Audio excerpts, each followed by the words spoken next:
When millionaire cattle baron Grant McAllister rode through a Wyoming blizzard in 1884 to find his childhood home burned to ashes, he thought he'd lost everything. But what he discovered in a widow's cabin on Ridge Creek would shatter every belief he'd built his empire on. The woman feeding his parents from her last supplies would teach him that wealth means nothing without conscience, and that sometimes the poorest soul holds the richest heart. Stay with me until the end of this story and comment which city you're watching from. I want to see how far this tale travels. The first thing Grant McAllister noticed when he crested the ridge above Cold Creek Valley was the silence. In Wyoming's winter of 1884, silence meant death, of livestock, of hope, of men who thought they could outlast a blizzard. He'd ridden 3 days through waist-deep snow, his black stallion's breath coming in frozen plumes, following a trail that grew colder with each mile. The telegram had been brief, the kind that stripped away all pretense. Fire. Your parents. Come now. Grant was a man who measured his life in acres and assets.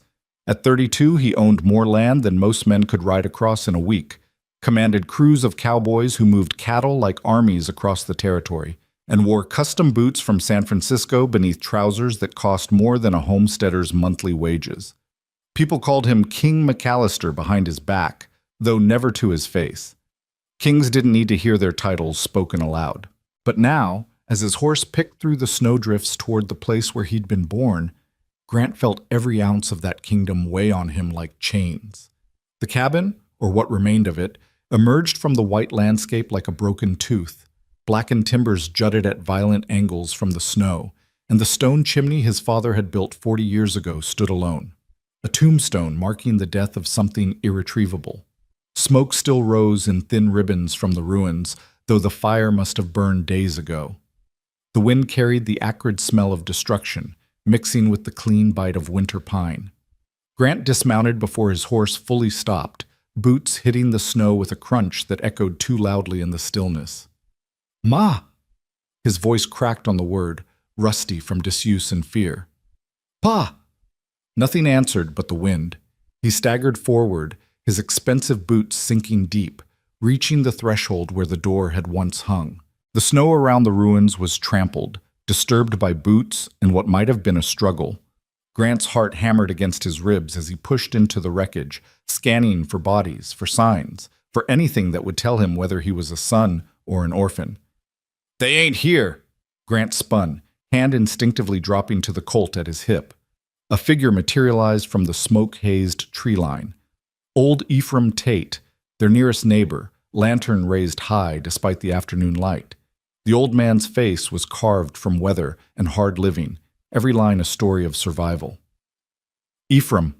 Grant's throat worked around the name. "Where?" "Alive," Ephraim said, and Grant's knees nearly buckled. "Both of 'em. Widow Hayes pulled 'em out before the roof caved. Got 'em up at her place on Ridge Creek."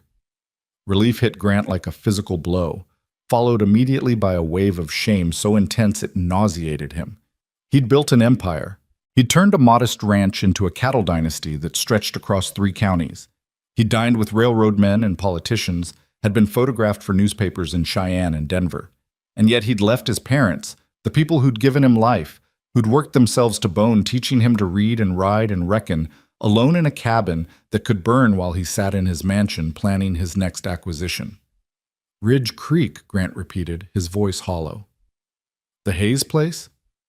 Ephraim's expression was unreadable in the fading light, but Grant caught something that might have been disapproval. "Nora Hayes, widow 2 years now, lives alone up there, scratching by on not much more than pride and stubbornness." He paused, then added with deliberate weight, "She gave your folks her own bed. Been feeding 'em from stores that were meant to last her through spring."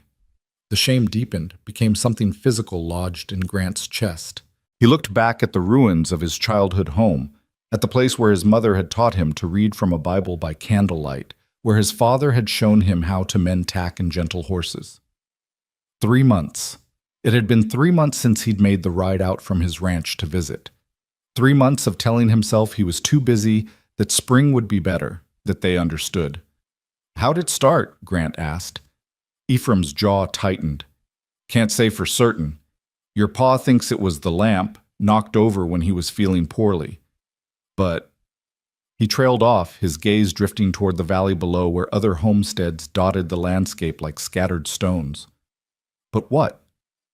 There's been other fires, small ranchers mostly, always in winter when folks are most desperate. Ephraim's voice dropped. Always followed by offers to buy the land cheap. Your company's made 3 such purchases in the last year. Grant's blood went cold. What are you saying? I ain't saying nothing that needs saying, boy. I'm just telling you what folks talk about. Ephraim adjusted his grip on the lantern. Widow Hayes is about a mile up the creek. Follow the ridgeline. You'll see her light. He turned to go, then paused. Grant? She didn't ask for payment, didn't expect thanks. She did it because it was right. The words hung in the cold air like an indictment. Might want to think on that. Then he was gone, swallowed by the gathering dusk, leaving Grant alone with the ruins and his conscience. The ride to Ridge Creek took longer than it should have. Grant's horse was exhausted, and the trail was treacherous in the failing light, but that wasn't why he moved slowly. With each step, the weight of understanding grew heavier. If Ephraim was right, if fires were being set to drive out homesteaders, then Grant's empire was built on more than cattle and ambition. It was built on fear and ash. He'd hired men to manage his operations, trusted them to expand his holdings through fair negotiation. But trust, he was beginning to understand, was just another word for willful ignorance when you didn't want to know the truth. The widow's cabin appeared as Ephraim had promised, a single point of light against the darkening mountain. It was small, barely more than 1 room with a lean-to stable, the kind of place that spoke of hard living and harder choices. But smoke rose steady from the chimney, and through the single window Grant could see movement, shadows cast by firelight. He dismounted and tied his horse to the porch rail, noticing the neat stack of firewood, the careful repairs to the steps, the sense of pride maintained despite obvious poverty. Through the window he saw them, his mother, Hannah McAllister, laughing, actually laughing, at something being said. His father, Daniel, propped against pillows in a chair near the fire, alive and animated in a way Grant hadn't seen in years. And the woman.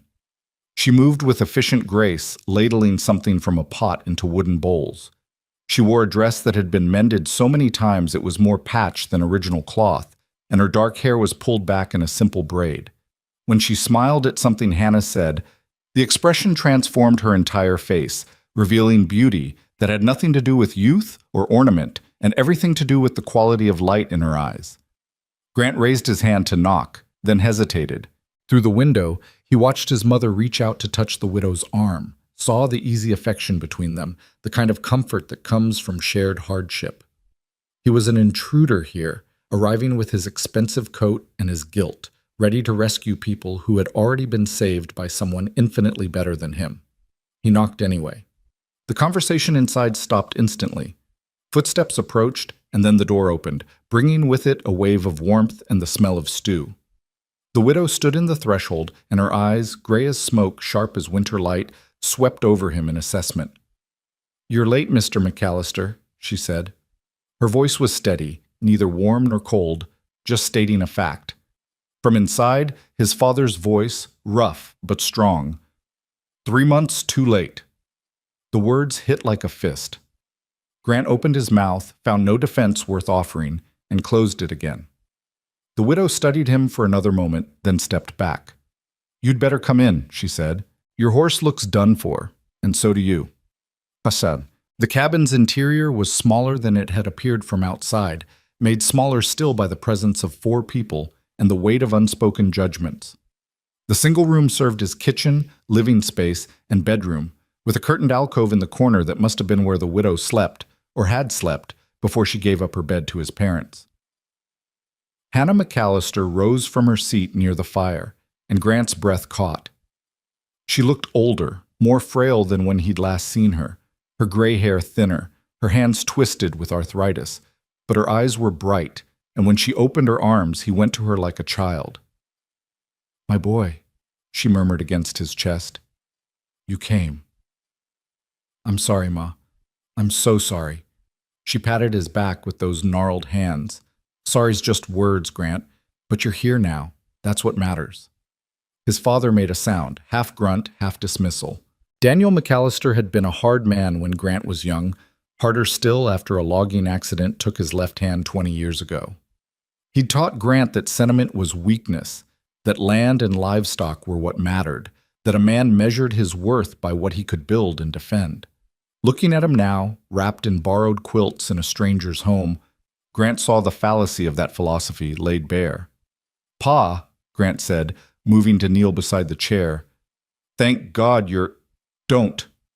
Daniel's remaining hand gripped the chair arm. "Don't thank God. Thank her." He jerked his chin toward the widow, who had returned to the stove, her back diplomatically turned. "She's the one who ran into a burning building. She's the one who's been sharing food she can't spare, medicine she needs herself. Thank her." Grant stood slowly, turned to face the woman who'd saved his parents' lives. She was stirring the pot again, her movements careful and economical. When she finally looked at him, her expression was guarded. "Mrs. Hayes." "Hayes," Grant began, then stopped, unsure how to proceed. "How did you thank someone for something you could never repay? How did you apologize for wealth that suddenly felt obscene in the face of this woman's poverty and grace?" "It's just Nora," she said. "Mrs. Hayes was my mother-in-law, and she never much liked me anyway." She lifted the spoon, tested the stew, added salt from a diminishing tin. "You'll be wanting supper. There's enough if we're careful with portions." "I can pay," Grant said quickly, "for food, for their care, for—" "No." The word was flat, final. Nora set down the spoon and turned to face him fully. "I didn't pull your parents from that fire for money, Mr. McAllister. I didn't feed them or tend them or give up my bed expecting payment. I did it because it was right, because they needed help and I could give it." Her gray eyes held his without wavering. "Decency isn't for sale." The rebuke was delivered quietly, but it landed with the force of a shouted accusation. Grant felt his face heat despite the cold still clinging to his clothes. "I didn't mean to insult you," he said. I want to help." "Then sit down and eat without turning it into a transaction." Nora moved to the table, began setting out bowls. "Your mother's been worried sick. Best thing you can do is let her see you're well." Grant did as he was told, settling onto a rough-hewn bench across from his father. Hannah shuffled to join them, moving slowly, and Grant noticed the tremor in her hands as she reached for her bowl. When had she gotten so fragile?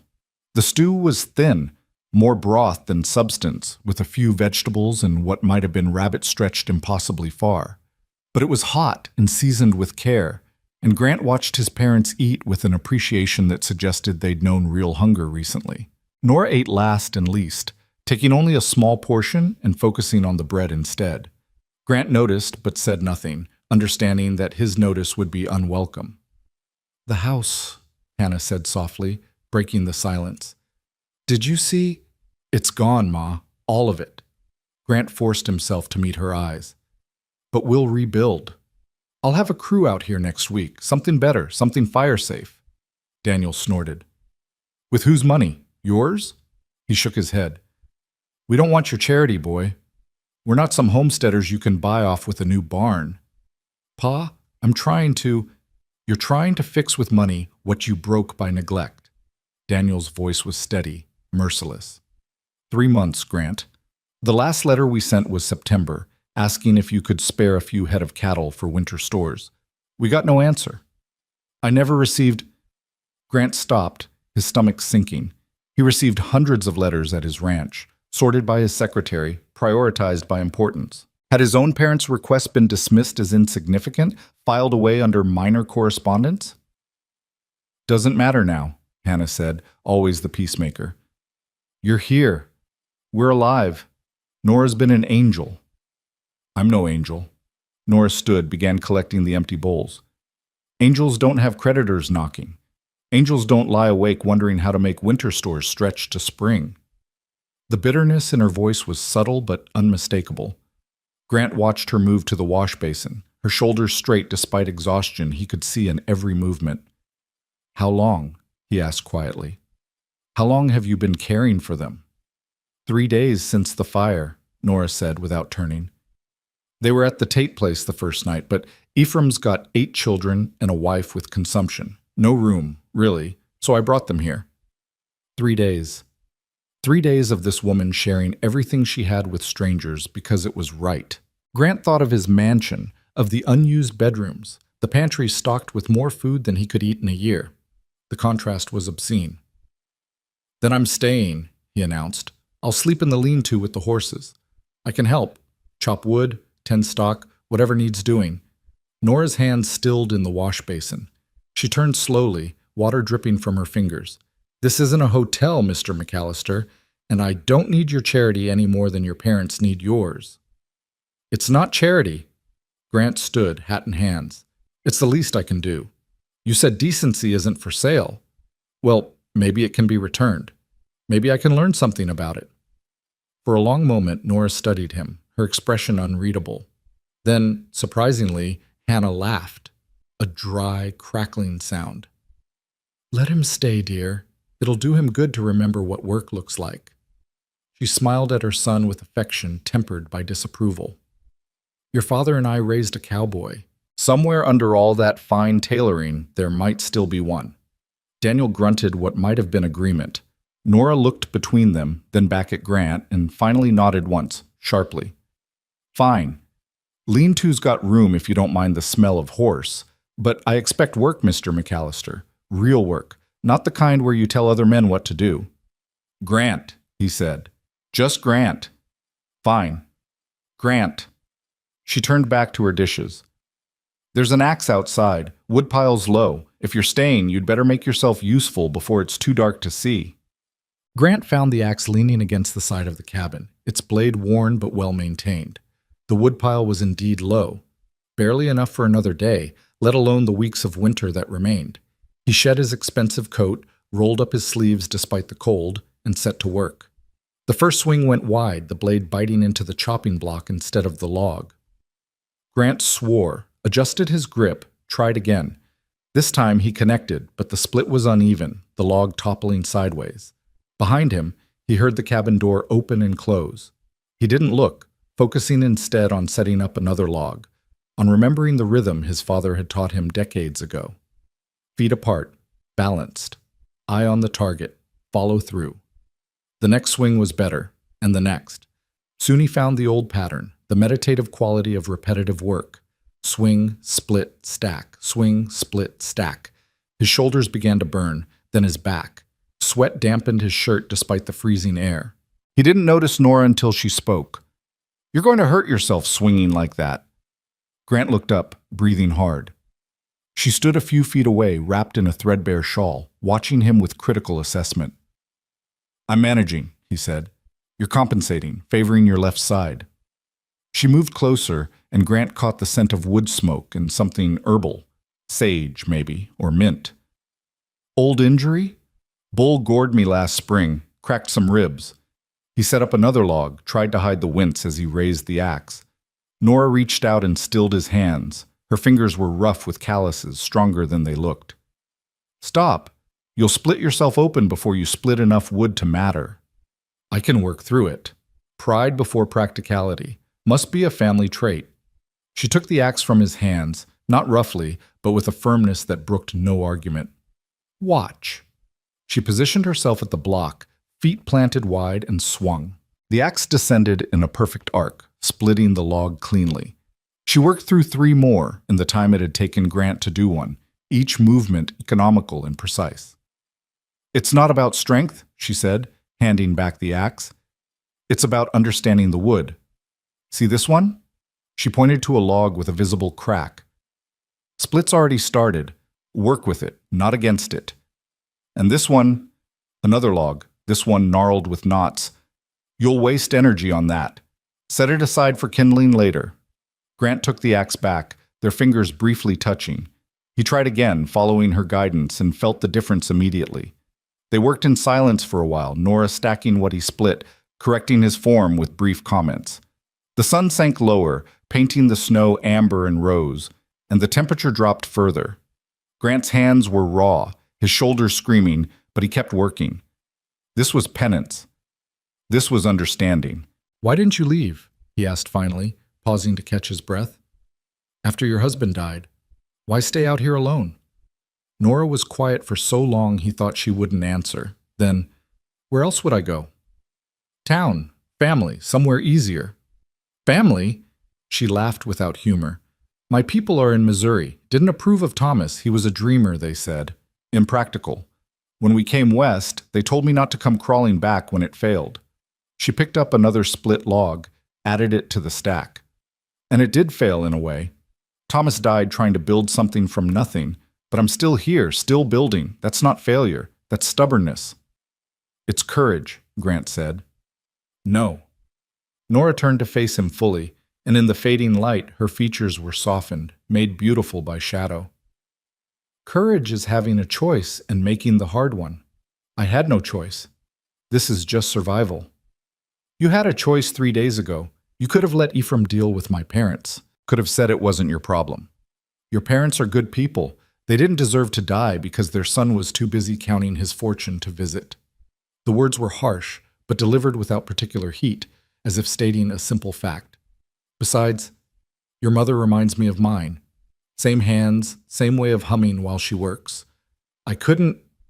She trailed off, then shook her head. Doesn't matter. It's done. Grant wanted to argue, to defend himself, but he had no defense. Everything she said was true. I'll do better, he said quietly. I'll be better. Nora met his eyes, searching for something. Whatever she found must have satisfied her because she nodded once and turned back toward the cabin. Finish the woodpile. There's soap and water in the lean-to for washing up. Supper's in an hour. She was gone before Grant could respond, leaving him alone with the axe and his thoughts, and the growing understanding that he'd been living wrong for a very long time. That night, Grant lay in the lean-to on a bed of hay, listening to the horses breathe and the wind test the walls. His hands were blistered, his back a solid ache, and he'd never felt more exhausted in his life. At his ranch, he had a 4-poster bed with goose-down mattresses. Here, he had hay and horse smell and cold that seeped through every crack. He'd never slept better. Through the thin wall, he could hear low voices, Nora reading to his parents from what sounded like scripture. Her voice was steady, melodic, the words familiar and comforting. Grant's mother had read to him the same way once, before he'd grown too important for such simple pleasures. He thought about the telegram sitting in his saddlebag, the one from his foreman reporting record prices for the spring cattle drive. He thought about his accounts in Cheyenne, growing fatter while his parents nearly burned to death. He thought about Ephraim's insinuations about fires and land purchases. Tomorrow, he would ask questions. Tomorrow, he would face uncomfortable truths. But tonight, he let himself simply be a son, grateful that his parents lived, and humbled by the widow who'd taught him that wealth had nothing to do with money. Outside, the wind howled its ancient song, and snow began to fall again, soft and relentless. The storm was coming. Grant pulled the horse blanket tighter and listened to Nora's voice reading about mercy and justice, about camels and needles and kingdoms that meant nothing in the face of love. For the first time in years, he prayed, not for success or profit, but for understanding, for the chance to become someone worthy of the grace he'd been shown. The snow fell. The fire burned low. And in a widow's cabin on Ridge Creek, 4 people who should have been strangers became something else entirely. Something like family. Something like home. Morning came gray and bitter cold. Grant woke to his father's voice calling his name, urgent and strained. He bolted from the hay, pulled on his boots, and stumbled into the cabin to find Daniel doubled over in his chair, face pale, breathing labored. "Pa!" Grant rushed to his side. "It's his heart," Hannah said, her voice tight with fear. "It does this sometimes." "Since the fire."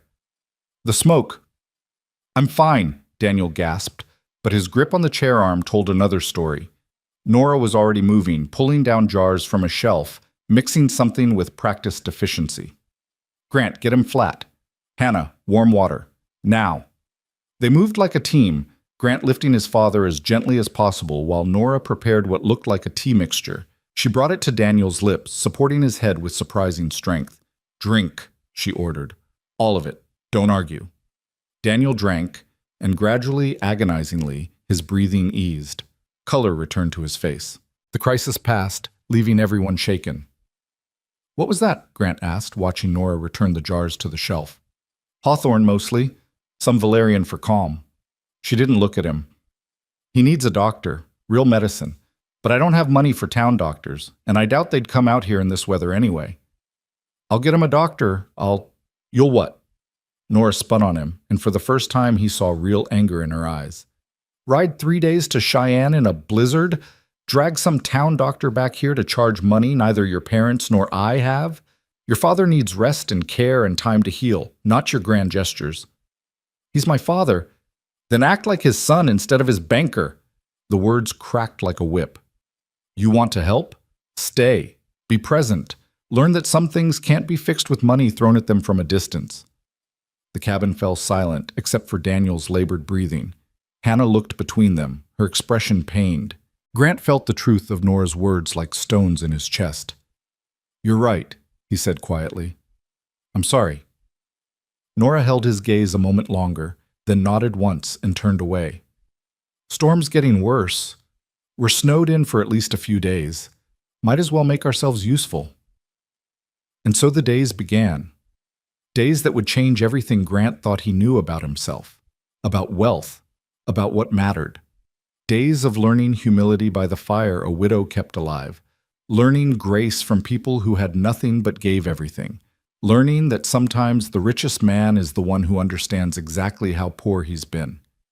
Outside, the blizzard howled and buried the world in white. Inside, in a cabin barely big enough for 4, a millionaire began the slow, painful work of becoming human again. The fire crackled, the snow fell, and Grant McAllister, who'd spent his life building an empire, started learning how to build a home. The blizzard lasted 5 days. 5 days of snow falling so thick the world beyond the cabin windows became nothing but white static, erasing boundaries between earth and sky. 5 days of wind that howled through the pines like something living and hungry, rattling the shutters and seeking every crack in the walls.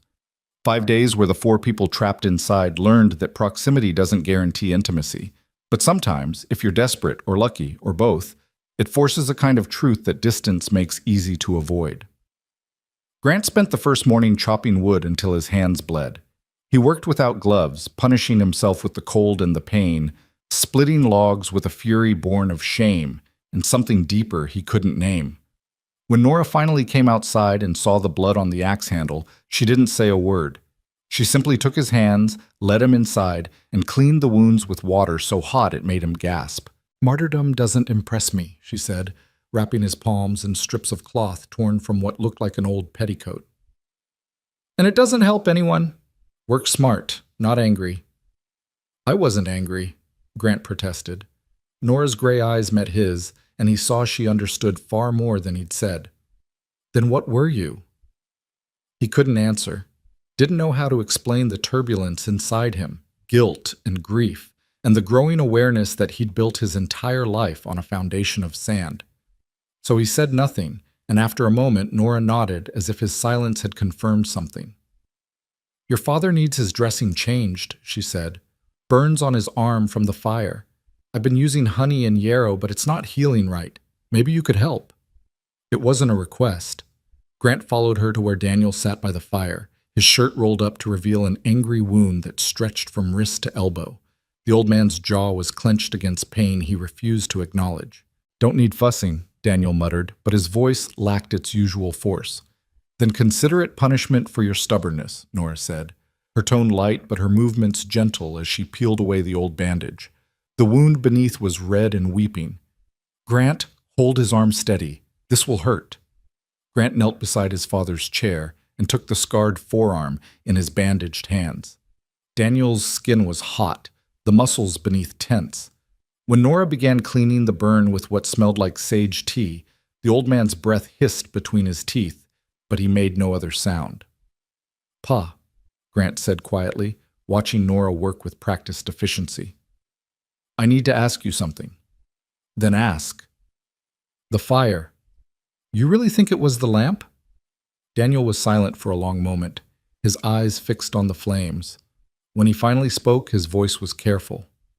Your mother thinks so. But you don't. I think, Daniel winced as Nora applied fresh honey, I think there's been a lot of fires lately. I think small ranchers keep getting offers to sell right after their barns burn or their fences get cut. I think there's money to be made in other people's misfortune. Grant's hands tightened on his father's arm.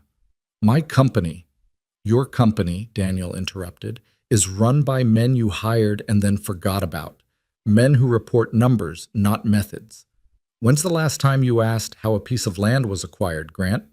When's the last time you looked at a contract and asked why someone would sell so cheap? The words landed like physical blows. Grant wanted to defend himself, to insist he'd always acted honorably, but the defense died in his throat. Because his father was right. He'd hired managers to handle acquisitions, had reviewed only the final numbers, had concerned himself with profit margins and stock counts, while deliberately remaining ignorant of the human cost. I didn't know, he said finally. No, Daniel agreed, his voice gentling slightly. You didn't want to know. There's a difference. Nora finished bandaging the wound and stood, gathering the soiled cloths. Burns need air to heal, but not cold. Keep him near the fire. She paused, looking between father and son. Whatever happened, happened. What matters is what you do now. She moved away to dispose of the bandages, leaving Grant kneeling beside his father's chair.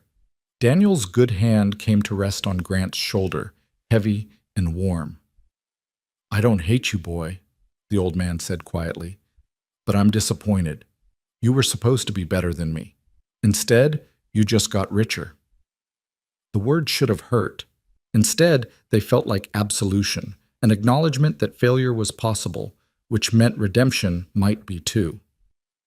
I want to fix this, Grant said. All of it. I just don't know how. Start by staying, Daniel said. Learn what it's like to have nothing but what you can carry. Might change your perspective on what matters. From across the room, Hannah's voice rose in a hymn, thin and wavering but pure. Nora joined her after a moment, harmonizing in a low alto that wrapped around the melody like smoke.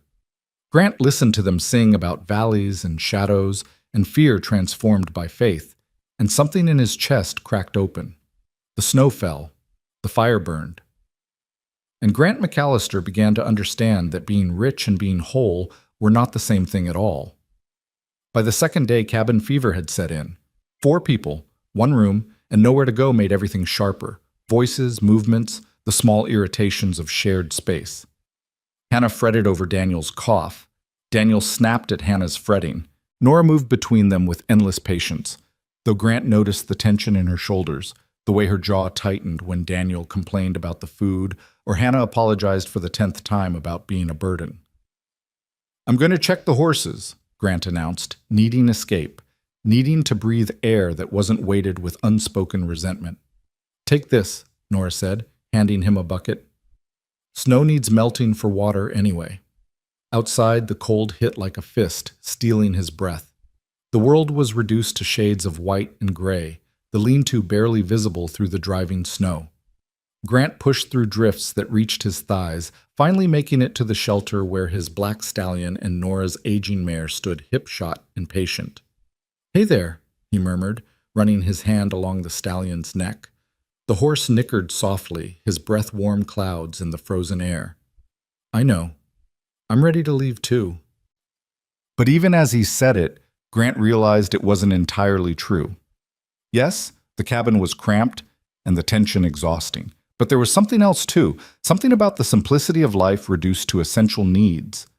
Warmth, food, shelter, company. No accounts to review, no business decisions to agonize over, no performance to maintain. Just survival, shared honestly. He was filling the bucket with clean snow when he heard the lean-to door creak. Nora entered, wrapped in layers that made her look twice her actual size, carrying a feed sack. Didn't mean to crowd you out, she said, moving to pour oats into the horse's trough. You didn't. I just needed air. I know. She smiled slightly. Your mother means well, but she hovers, and your father's in pain, which makes him mean. It's exhausting even when they're not your parents. Grant watched her work, struck by her efficiency. Everything she did was deliberate, nothing wasted, not movement, not words, not resources. It was the economy of someone who'd learned that waste could mean death. How do you do it? He asked. Live like this, I mean. Alone. Nora was quiet for a moment, running her hand along the mare's flank. You make it sound like a choice, like I woke up one morning and decided poverty looked interesting. That's not what I meant. No? She turned to face him, and her expression was unreadable. What did you mean then? How does a woman survive when her husband dies and leaves her nothing but debt and a piece of land too poor to farm? How does she keep going when the bank wants payment and the townspeople whisper about how she's probably to blame for his death somehow, because women always are? The bitterness in her voice was new, raw, and bleeding. Grant took a step toward her. Nora, you want to know how I do it? She wasn't shouting, but her voice carried the weight of years compressed into words. I wake up every morning and I choose to keep breathing. I shoot rabbits and trap fish and trade eggs for flour when the chickens are laying. I mend my clothes until there's more thread than fabric. I burn pine needles because I can't afford proper tea, and I tell myself that tomorrow might be better, even when I know it probably won't be.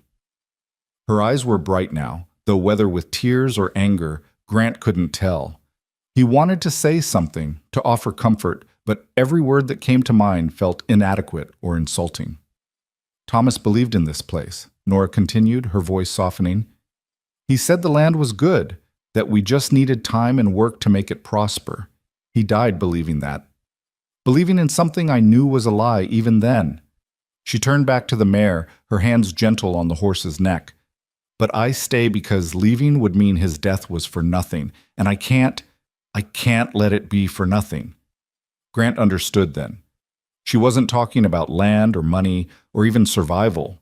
She was talking about meaning, about the human need to believe that suffering serves a purpose, that loss can be transformed into something that matters. I lost my wife, he heard himself say.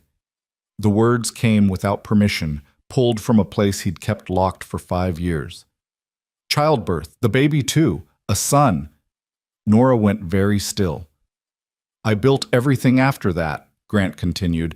Every acre, every head of cattle, every dollar. It was all to outrun the memory of holding her hand while she bled out. Too far from town, too far from help. I thought if I could just build something big enough, grand enough, it would fill the space they left behind. Did it? Nora asked quietly. No. The word was barely a whisper. It just gave me more distance from everything that mattered. They stood in silence, two people who'd lost everything, learning that sometimes the greatest luxury is simply being understood.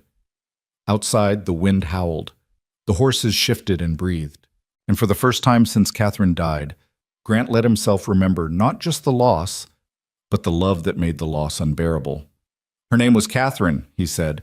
She sang while she cooked, badly, completely off key. He smiled at the memory. Used to drive me crazy. Now I'd give everything I owned to hear it one more time. Nora reached out and took his bandaged hand in hers. The gesture was brief, not romantic, but deeply human. One survivor acknowledging another. Come on, she said. Your mother will worry. They trudged back through the snow together, and when they entered the cabin, bringing cold air and melted snow, Hannah looked up from her mending with relief so profound it was almost painful to witness. Thank goodness, she said. I was about to send your father after you, and he can barely stand. We were just tending the horses, Ma. I know, but storms like this... She trailed off, her hands trembling on the cloth. They take people. They take everything. Grant crossed to her and knelt, taking her gnarled hands in his. I'm here, Ma. I'm not going anywhere. Promise me, she said urgently, her eyes searching his face. Promise me you'll learn, that you'll be different, better. I promise. Hannah studied him for a long moment, then nodded and returned to her mending. Daniel, watching from his chair, said nothing, but something in his expression had softened. That night they played cards by firelight, a battered deck Nora produced from a trunk. The rules were simple, the stakes non-existent, but the laughter was real. Hannah won 3 hands in a row, crowing with delight each time, while Daniel accused her of cheating with such obvious pride that even he smiled. Grant lost spectacularly, his attention divided between the cards and Nora's face, watching the way firelight caught in her eyes when she laughed at his mistakes. You're terrible at this, she said, laying down yet another winning hand. Never had much time for games. Too busy making money, Daniel observed. Too busy making mistakes, Grant corrected, and his father's eyebrows rose in surprise. Later, when his parents had retired behind the curtain and the cabin had fallen quiet, Grant helped Nora clean up. They worked in comfortable silence, putting away cards and banking the fire for the night. She moved to the window, looking out at the darkness and snow. It's beautiful, she said quietly. Even when it's trying to kill you, winter's beautiful. Grant joined her at the window. Their reflections looked back at them, ghostly in the glass. Two figures standing close, but not quite touching. Both of them damaged, both of them learning. Tell me about him, Grant said. Your husband. Nora was quiet so long he thought she wouldn't answer. Then, Thomas was kind, impractical but kind. He believed people were basically good, that hard work always paid off, that dreams could substitute for reality if you believed hard enough. She smiled sadly. I loved him for it, even as I resented him for it. He left me alone here with nothing but those dreams. You're angry at him. I'm furious at him. The admission seemed to surprise her. He died trying to move a boulder that didn't need moving, trying to clear a field that would never grow anything worth planting. He died for nothing, and he left me to survive the consequences of his optimism. But you stay. But I stay. She turned from the window to face him. Because anger and love aren't opposites, Grant. They're just different ways of caring, and I'd rather be angry at someone I loved than feel nothing at all. The truth of it resonated in Grant's chest. How many years had he spent trying not to feel anything about Catherine's death? How much energy wasted on numbness when anger might have been more honest? Thank you, he said. For what? For this. For them. For... He gestured vaguely, encompassing the cabin, the storm, the strange intimacy of shared crisis. For reminding me how to be human. Nora's expression softened. You're welcome, though I suspect you're giving me too much credit. Some lessons can only be taught by life itself. She moved to her makeshift bed near the stove, a thin pallet of blankets that looked pitifully inadequate. Grant thought of his goose-down mattress at the ranch, his Turkish rugs and velvet drapes, and felt sick with the waste of it all. Nora, he said, when this is over, when the storm passes, I want to help, really help. Not with money thrown from a distance, but I want to understand how to fix what I've broken. She regarded him steadily in the firelight. Then tomorrow I'll show you something, a place I go when I need to remember why I stay, why any of this matters. All right. Good night, Grant. Good night. He retreated to the lean-to, to his bed of hay and horse breath, and lay awake listening to the storm. But for the first time in days, the sound wasn't frightening. It was just weather, powerful but neutral, neither malicious nor kind. And somehow that made it easier to bear. The third day dawned clear and brutally cold. The storm had passed in the night, leaving behind a world transformed. Snow lay 3 feet deep in drifts that reached the cabin's eaves, and the sky was a blue so intense it hurt to look at directly. Everything sparkled, every branch, every icicle, every surface touched by sun. Today, Nora announced at breakfast, we dig out, and then I want to show Grant something. Daniel looked up from his oatmeal. In this cold, you'll both freeze. We'll bundle up. Besides, your son needs to see. She glanced at Grant. Trust me. They spent the morning shoveling paths, to the lean-to, to the woodpile, to the small shed where Nora kept tools. The work was exhausting, the cold relentless, but Grant welcomed the physical labor. It gave his hands something to do, his mind something to focus on, besides the growing tangle of feelings he couldn't quite name. After lunch, Nora handed him a pair of snowshoes she'd constructed from bent willow and leather strips. They were crude but functional, and Grant strapped them on with fingers clumsy from cold. Where are we going? He asked. You'll see. They set out into the white wilderness, following a trail only Nora could see. The snowshoes kept them from sinking, but the going was still hard, each step requiring deliberate effort. Grant's legs burned, his lungs ached from the frozen air, but he followed without complaint. After 20 minutes of steady climbing through the pines, they emerged into a small clearing. At the far end stood a simple wooden cross, barely visible beneath its burden of snow. Nora moved to it and began clearing the drift with her gloved hands, revealing carved letters. Thomas Hayes, beloved husband, 1850 to 1882. Grant stood silent, understanding flooding through him. This was Nora's private grief, her secret place, and she was sharing it with him. I come here when I'm angry, she said, still kneeling. When I'm sad. When I'm so tired I think I can't go on.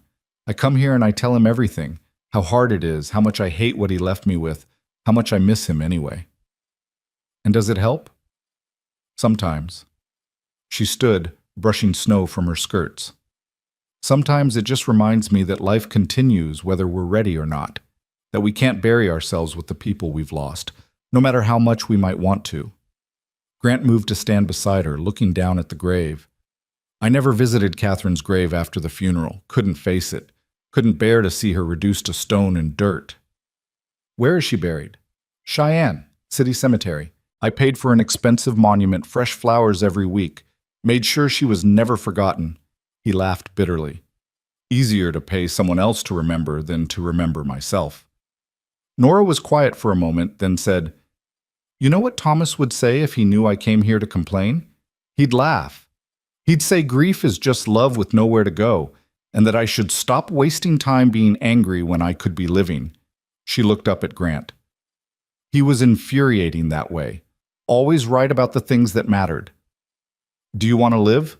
Grant asked. Really live, not just survive? The question hung in the cold air between them. Nora's breath came in small clouds as she considered her answer. Yes, she said finally. I think I do. I'm just not sure I remember how. Then maybe we can learn together. Something shifted in Nora's expression, not quite a smile but a softening, an acknowledgement of possibility. She reached out and took his hand, and they stood there in the clearing while the sun tracked across the perfect blue sky and the forest held its breath around them. Come on, she said eventually. We should head back before dark. Your mother will fret. They retraced their path through the snow, but something had changed. The distance between them had compressed, become charged with an understanding that went beyond words. When Nora stumbled over a hidden root, Grant's hand was there to steady her. When he struggled with a steep section, her voice guided him. Left foot first, then shift your weight. Back at the cabin, they found Daniel teaching Hannah a complicated game of solitaire, both of them arguing good-naturedly about the rules. The domestic scene was so normal, so peacefully mundane, that Grant felt something in his chest unclench. This, he thought, this is what matters. Not empires or accounts or land holdings, but this, people caring for each other in small, essential ways. That evening, as they gathered for supper, Hannah looked between Grant and Nora with shrewd eyes that missed nothing. You two look like you walked to Colorado and back. Just to the ridge, Nora said, ladling stew into bowls. The food was still thin, portions carefully measured, but no one complained. They'd developed a kind of camaraderie born of shared privation, everyone understanding that surviving together meant accepting less individually. Saw Thomas's grave, Grant added, and Hannah's expression gentled. He was a good man, she said. Dreamer, but good. All the best men are dreamers, Daniel observed. It's the ones who dream only for themselves you have to watch. The comment was clearly directed at Grant, but for once he didn't bristle at his father's criticism. Instead, he nodded slowly. You're right, Pa. I've been dreaming wrong. Dreaming too small, actually, thinking wealth was the same as success. And now? Daniel asked. Grant looked around the cramped cabin, at his mother's gentle face, his father's scarred hands, Nora's quiet strength. Now I'm learning what success really looks like, and it's nothing like what I thought. Daniel held his gaze for a long moment, then nodded once, the gesture carrying a weight of approval Grant hadn't realized he needed so desperately. After supper, Nora pulled out her battered Bible and read aloud by firelight. Her voice wrapped around ancient words about valleys and still waters, about mercy following all the days of a person's life. Hannah hummed along, knowing the passages by heart. Daniel closed his eyes, his breathing evening out into something like peace. Grant sat at the table, watching them, and felt the years of armor he'd built around his heart begin to crack. Not breaking, not yet, but fissuring, letting in light he'd deliberately shut out. When Nora closed the Bible, she looked up and found him watching her. For a heartbeat, their eyes locked, and Grant saw his own cautious hope reflected back at him. Then she smiled, small and private, and the moment passed, but not the feeling behind it. The fourth day brought visitors. They heard the horses first, the jingle of tack, the crunch of hooves in packed snow. Grant tensed immediately, his hand dropping instinctively to where his gun would have been if he'd been wearing it. Through the window, he saw 4 men on horseback, the pastor from Ridge Creek Church and 3 members of the town council, all looking grim and determined. "Trouble," Daniel muttered from his chair. Nora stood slowly, her face draining of color. "They wouldn't. Not now." "Wouldn't what?" Grant asked, but before she could answer, a heavy knock rattled the door. Grant opened it to find Pastor Morris on the threshold, hat in hands, his round face pink with cold and discomfort. Behind him, Councilman Reeves, Patterson, and Thornton sat their horses like judges about to deliver a verdict. "Mr. McAllister," the pastor began, his voice carrying false heartiness. "Heard you were here. Come to check on your parents, naturally. Christian duty and all that." "They're recovering, thank you," Grant said, not moving from the doorway. Something in the men's postures, in the way they wouldn't quite meet his eyes, set off alarm bells. "Yes, well," Pastor Morris cleared his throat. "That's actually what we've come to discuss. It's, somewhat delicate." "Then discuss it," Daniel called from inside. "Cold's getting in." The men dismounted and filed into the cabin, bringing with them an air of righteous discomfort. They removed their hats, but remained standing, arranged in a rough semicircle like a tribunal. Nora had retreated to the far corner, her arms wrapped around herself, chin raised in defiant anticipation of judgment. Pastor Morris cleared his throat again. "Mr. McAllister, Grant, you must understand the town has certain standards, moral standards that we're obligated to uphold." "Get to the point," Grant said, his voice hardening. Reeves stepped forward, a rail-thin man with a face like a hatchet. "It's improper, sir. You staying here, with a widow, unmarried. It's been 4 days now, and people talk." The implication hit Grant like a slap. "You're suggesting—" "We're not suggesting anything," Patterson interrupted, though his smirk said otherwise. "We're simply stating facts. A single woman and a single man living together without chaperone." "His parents are here," Nora cut in, her voice shaking with fury. "Are they insufficient chaperones?" "They're infirm," Thornton said, his tone suggesting this fact made them morally irrelevant. "Barely conscious half the time. It's not proper supervision." "Where were you?"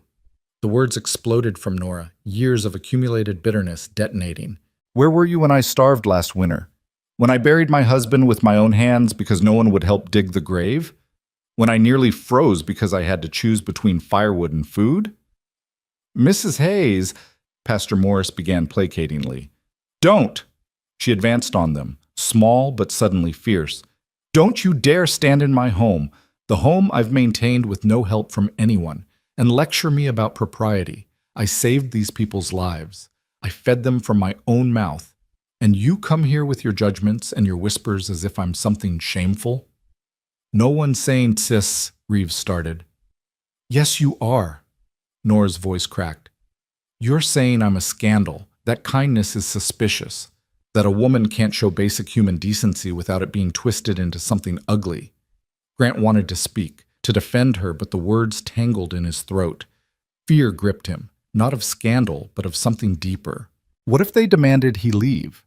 What if staying meant ruining Nora's already precarious standing in the community?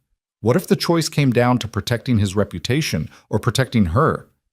And in that moment of hesitation, that silence when he should have spoken, Grant saw Nora's expression change, saw hope curdle into disappointment, saw her realize he wasn't going to fight for her the way she'd fought for his parents. "Mr. McAllister," Pastor Morris said, his voice taking on a harder edge, "we're not unreasonable men, but the situation must be regularized. Either you leave immediately or you make your arrangement honorable." "Honorable," Grant repeated, the word tasting like ash. They meant marriage. They were demanding he either abandon Nora to the gossip they deliberately stirred up or marry her to silence it. "It's the only Christian solution," the pastor said, as if forcing marriage was somehow virtuous. Grant's throat locked. Terror flooded him. Terror of commitment, of losing someone again, of letting another person close enough to destroy him when they inevitably left. Catherine's death had nearly killed him. He'd sworn never to risk that pain again. And now these men were demanding he do exactly that, or else abandon the woman who'd saved his parents' lives. Before he could force words past his paralysis, his father's voice cut through the cabin like a blade. "Enough!" Daniel McAllister had risen from his chair, pale and trembling but upright, one hand braced against the wall for support. Every eye turned to him. "You come into this woman's home," Daniel said, his voice strengthening with anger, "and you dare to question her morality, her decency." He took a shaking step forward. "This woman saved my life. Pulled me from a burning building when she had every reason to let me die. Fed me from her own plate when she was starving. Gave up her bed, her comfort, her privacy, and you repay her with suspicion?" "Mr. McAllister, please," Pastor Morris began. "I'm not finished." Daniel's good hand clenched into a fist. "You preach charity every Sunday. You talk about Good Samaritans and Christian duty. But when a woman actually lives those principles, you punish her for it. You shame her for showing more grace in 4 days than your entire council has shown in 4 years." Silence crashed over the cabin. The councilman shifted uncomfortably, unable to meet Daniel's burning gaze. "My son," Daniel continued, his voice dropping but losing none of its intensity, "has been a fool. He's built an empire while forgetting what matters. But he's here now, he's learning, and you will not—" His voice rose again. "You will not use this good woman's kindness as an excuse to spread poison." "The talk is already—" Reeves started. "Then stop it," Hannah said, standing to join her husband. Her voice was softer than Daniel's, but no less fierce. "Use your positions to defend her instead of condemning her. Tell the truth, that she's a saint, not a scandal." Pastor Morris's face had gone from pink to red. "The appearance of impropriety is in your minds, not in our actions," Nora said quietly. She'd regained her composure, though Grant could see the cost in the rigidity of her shoulders. "If you want me to marry to satisfy your gossip, find another bride. But you'll not force me into it, and you'll not shame me for basic human decency." The men looked at each other, clearly not expecting such unified resistance. Thornton, who'd been silent until now, finally spoke. "We meant no offense, Mrs. Hayes. We're simply concerned for your reputation." "My reputation," Nora said with brittle calm, "survived my husband's death, poverty, and isolation. It will survive your concern." One by one, the councilmen filed out, muttering about Christian duty and proper appearances. Pastor Morris lingered at the door, his expression caught between contrition and stubbornness. "I truly meant no harm," he said. "But people will talk, Mrs. Hayes. You must know that." "Let them," she said. "I've survived worse than gossip." When the door finally closed behind them, when the sound of retreating horses had faded, the cabin fell into stunned silence. Daniel swayed, and Grant rushed to support him, guiding him back to his chair. "Pa, you shouldn't have—" "Don't," Daniel said, waving him off. "I said what needed saying." Hannah settled beside her husband, taking his hand. They looked at each other with the wordless communication of people who'd weathered decades together, and Grant felt something twist in his chest, envy and loss and longing all tangled together. He turned to Nora, words of apology forming, but she was already moving, gathering her shawl, heading for the door. "I need air," she said, not looking at him.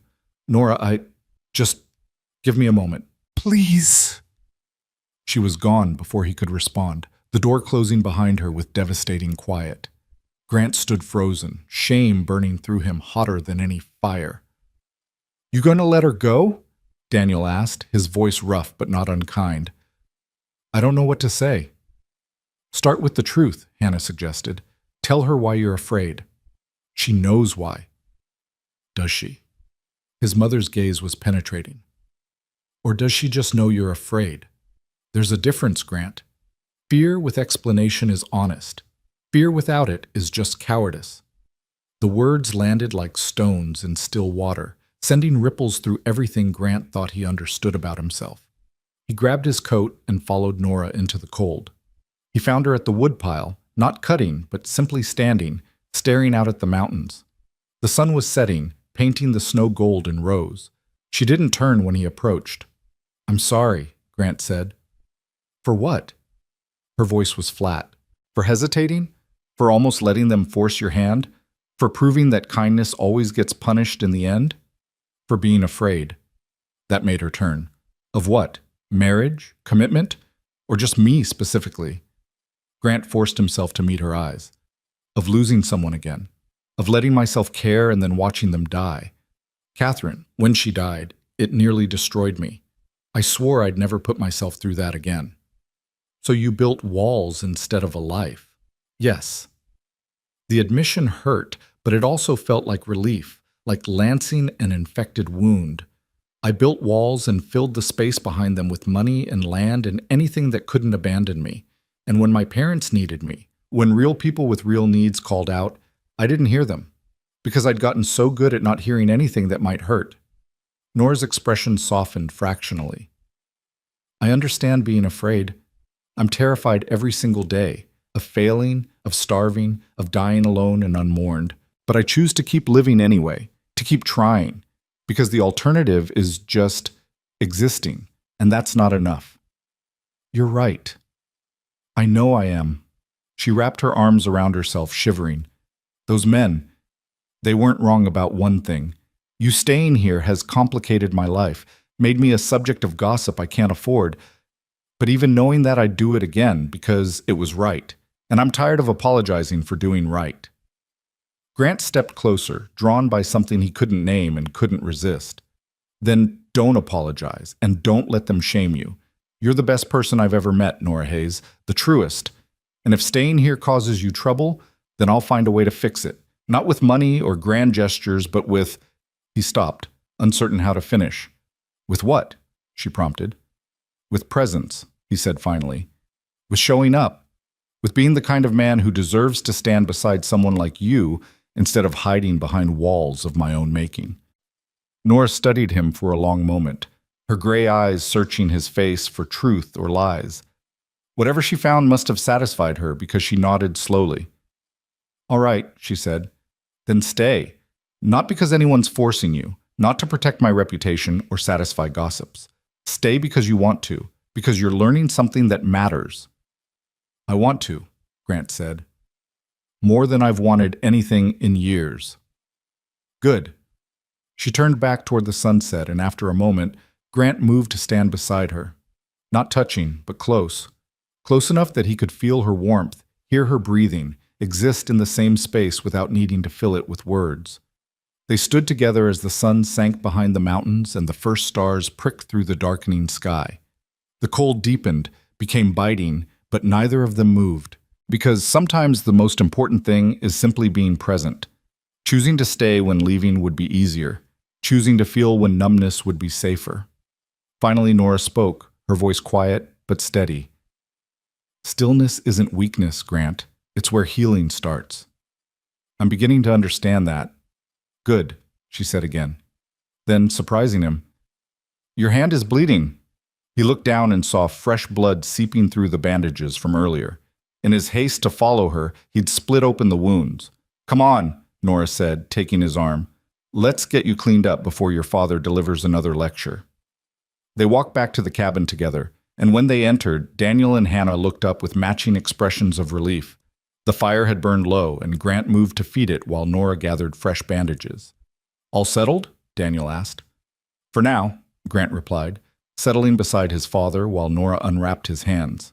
The wounds were worse than he thought, deep and angry.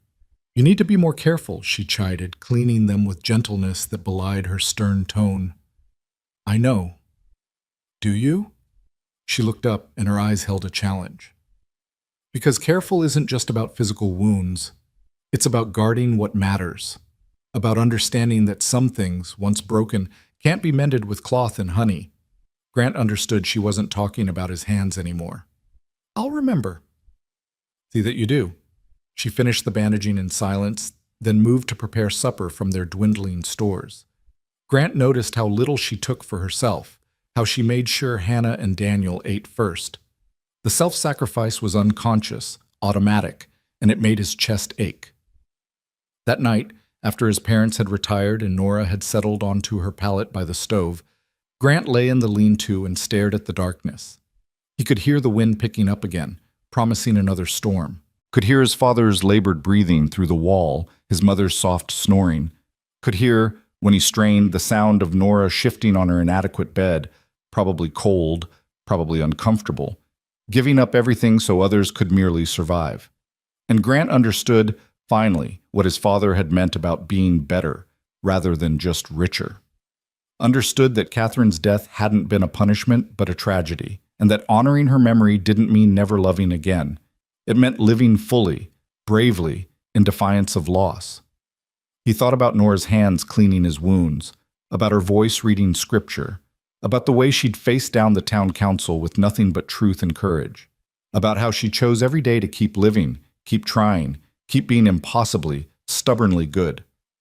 And slowly, tentatively, Grant let himself imagine a future that didn't involve walls, a future where fear wasn't the organizing principle of his life, a future where staying wasn't just about penance, but about possibility. Outside, the wind howled and the stars wheeled overhead, and the winter held them all in its merciless embrace. But inside, something warmer than fire was kindling, something fragile and fierce, and alive with promise. Grant closed his eyes and let himself hope. It was terrifying. It was also the most honest thing he'd felt in years. The second storm arrived with the dawn, not with the howling fury of the first, but with a quiet, relentless determination that somehow felt more ominous. Grant woke to silence, the kind of profound stillness that comes when snow falls so thick it muffles even the wind. He pulled on his boots and pushed open the lean-to door to find the world erased, reduced to a wall of white barely 3 feet from his face. Inside the cabin, Nora was already awake, stirring oatmeal over the fire. Her hair hung loose down her back, not yet braided for the day.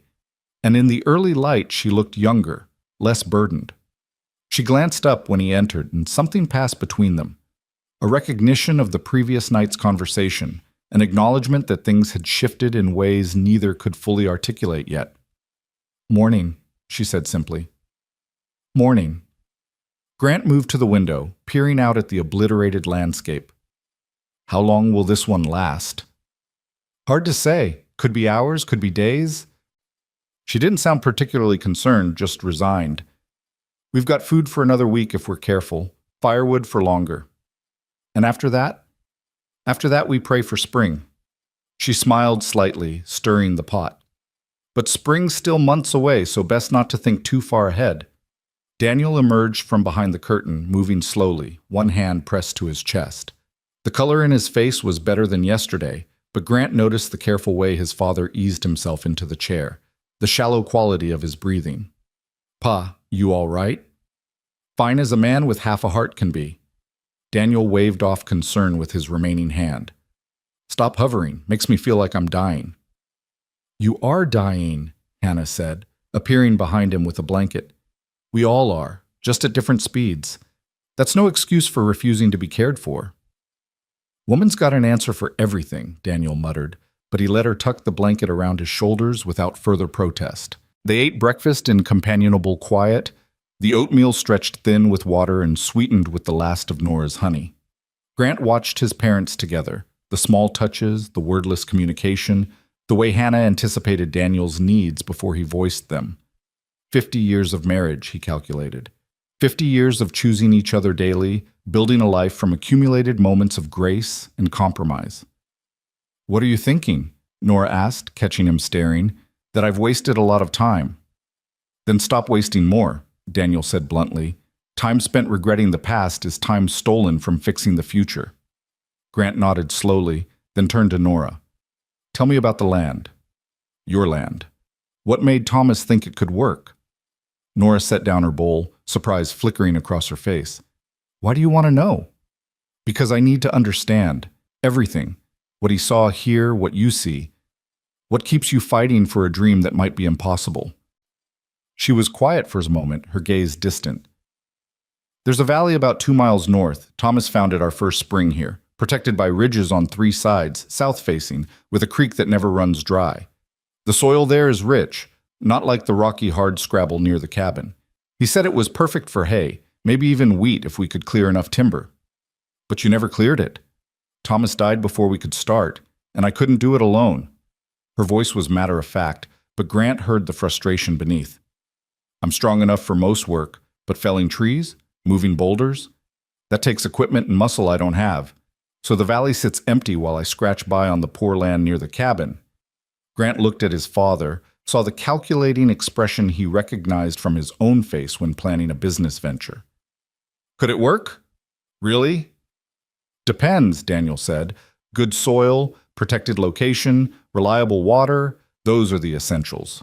But land like that usually has a reason nobody's farming it. Hidden problems. Flooding, maybe, or drainage issues. Or just bad luck, Hannah added. Sometimes the land is fine, but the timing's wrong, or the money runs out, or life gets in the way.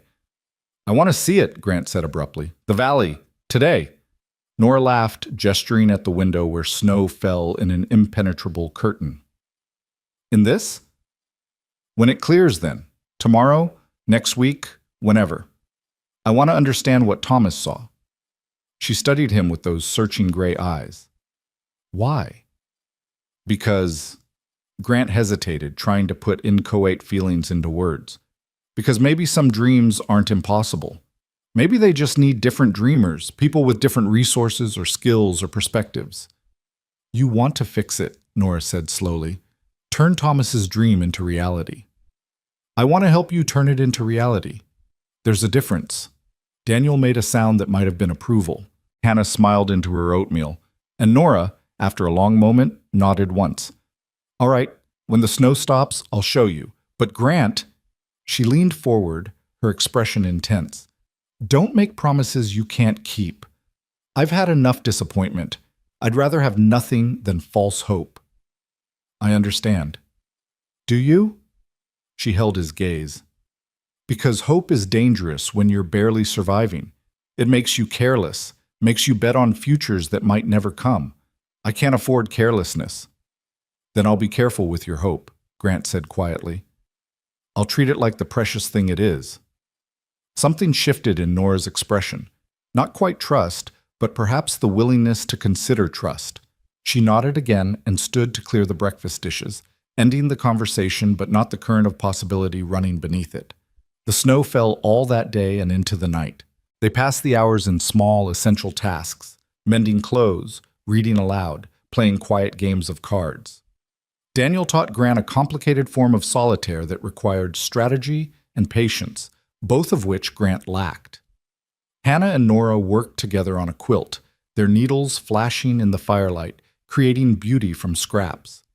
Grant found himself watching Nora more than he should, the graceful economy of her movements, the way she hummed tunelessly under her breath while working, the small smile that touched her lips when Hannah told stories about Grant's childhood misadventures.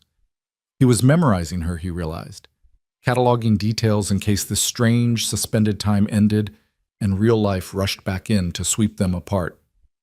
You're staring, Daniel observed during a lull in their card game.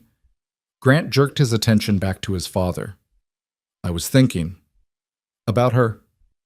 Among other things, Daniel arranged his cards with deliberate care. Your mother likes her, says she's got steel in her spine but a soft heart. Rare combination. She's remarkable, Grant agreed. Then don't waste her. Daniel's good eye fixed on his son with uncomfortable intensity. Don't come sweeping in with grand gestures and big promises, then disappear back to your empire when things get difficult. Women like Nora, they need reliability more than romance. I'm not planning to disappear. Good, because if you hurt her, your mother will have my hide for not raising you better. And if my heart doesn't kill me first, I'll take a switch to you myself, 32 years old or not. Despite himself, Grant smiled. Understood, Pa. They returned to their game, but Daniel's words lingered. Don't waste her. As if Nora was something precious that could be consumed carelessly, depleted through neglect.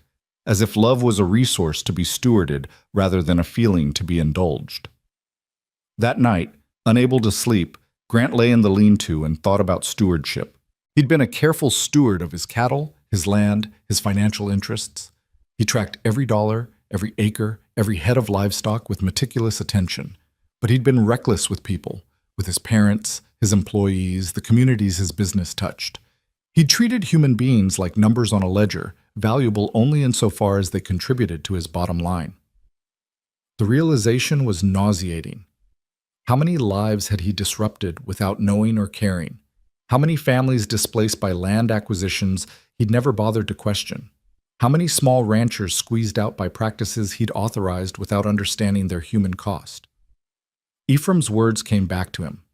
Fires and forced sales, families losing everything while Grant's empire expanded. If that was true, and Grant was increasingly certain it was, then he wasn't just negligent. He was complicit, guilty by willful ignorance. The weight of it pressed on his chest like physical force. Tomorrow, when the snow cleared, he needed to send a telegram to his foreman. Start asking questions he should have asked years ago. Demand accounting not just of money, but of methods. And if he found what he suspected he'd find, corruption, coercion, cruelty conducted in his name, then he'd have to answer for it, publicly, completely. The prospect terrified him. But lying in the dark, listening to Nora's muffled movements through the wall, thinking about the grace she'd shown to strangers when she had nothing to spare, Grant understood that terror was no excuse. Not anymore. The snow finally stopped near dawn of the 6th day. Grant pushed open the lean-to door to find the world transformed yet again, pristine white, broken only by the dark verticals of pine trunks, the air so cold it hurt to breathe, the silence profound and almost holy. He stood on the threshold, breathing in that impossible clean cold, and felt something in him settle. By the time he made it to the cabin, Nora had coffee brewing, real coffee, the last of her precious stores brought out for what she must have decided was an occasion worth celebrating. The smell alone was intoxicating. "Today?" Grant asked, accepting a tin cup from her hands.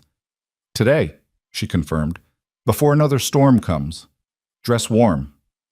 They set out after breakfast, leaving Hannah to fuss over Daniel's morning medication and Grant's father to complain good-naturedly about being treated like an invalid. The snowshoes helped, but the going was still brutal.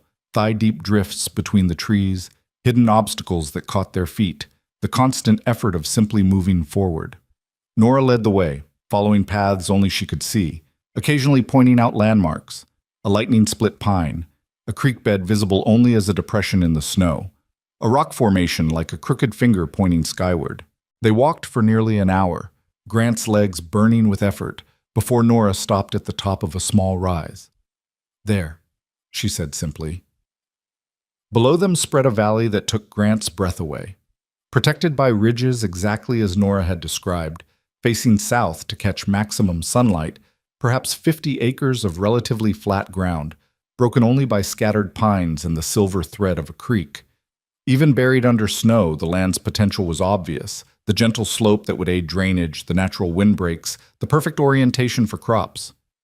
"My God," Grant breathed. Thomas was right. He usually was about land, just wrong about having time to develop it. Nora's voice was carefully neutral, but Grant heard the longing beneath. "Can you see it? Hayfields here, vegetable garden closer to where we'd build. Maybe an orchard on that south-facing slope if the elevation's not too high.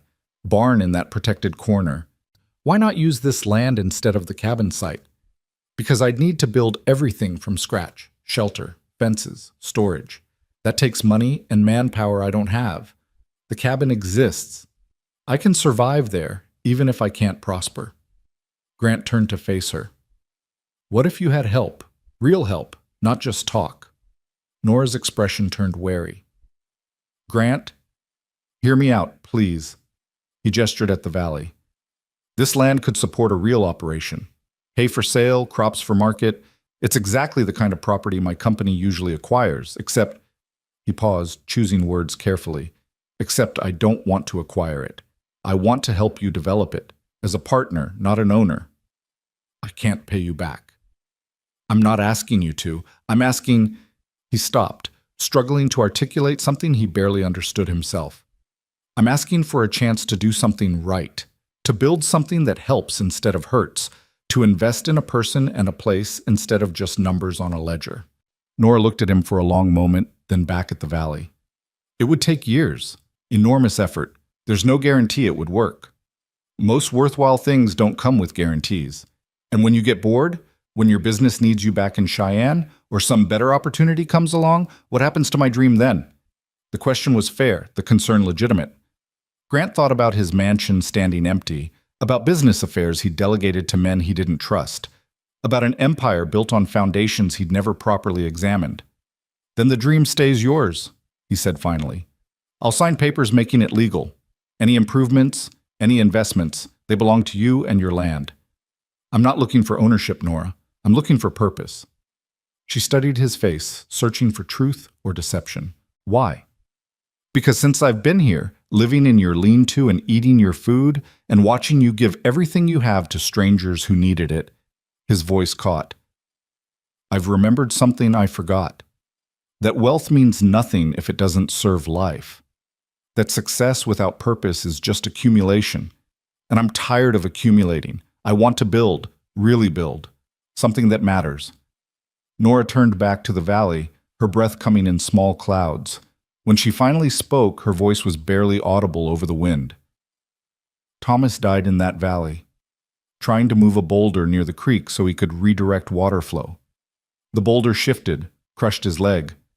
By the time I found him, she stopped, swallowed hard. It took him 3 days to die. 3 days of fever and pain and knowing he was leaving me alone.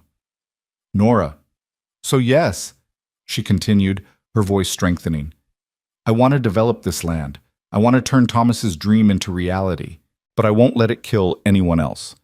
If we do this, if we really do this, we do it carefully, safely. No rushing, no grand gestures that end in tragedy.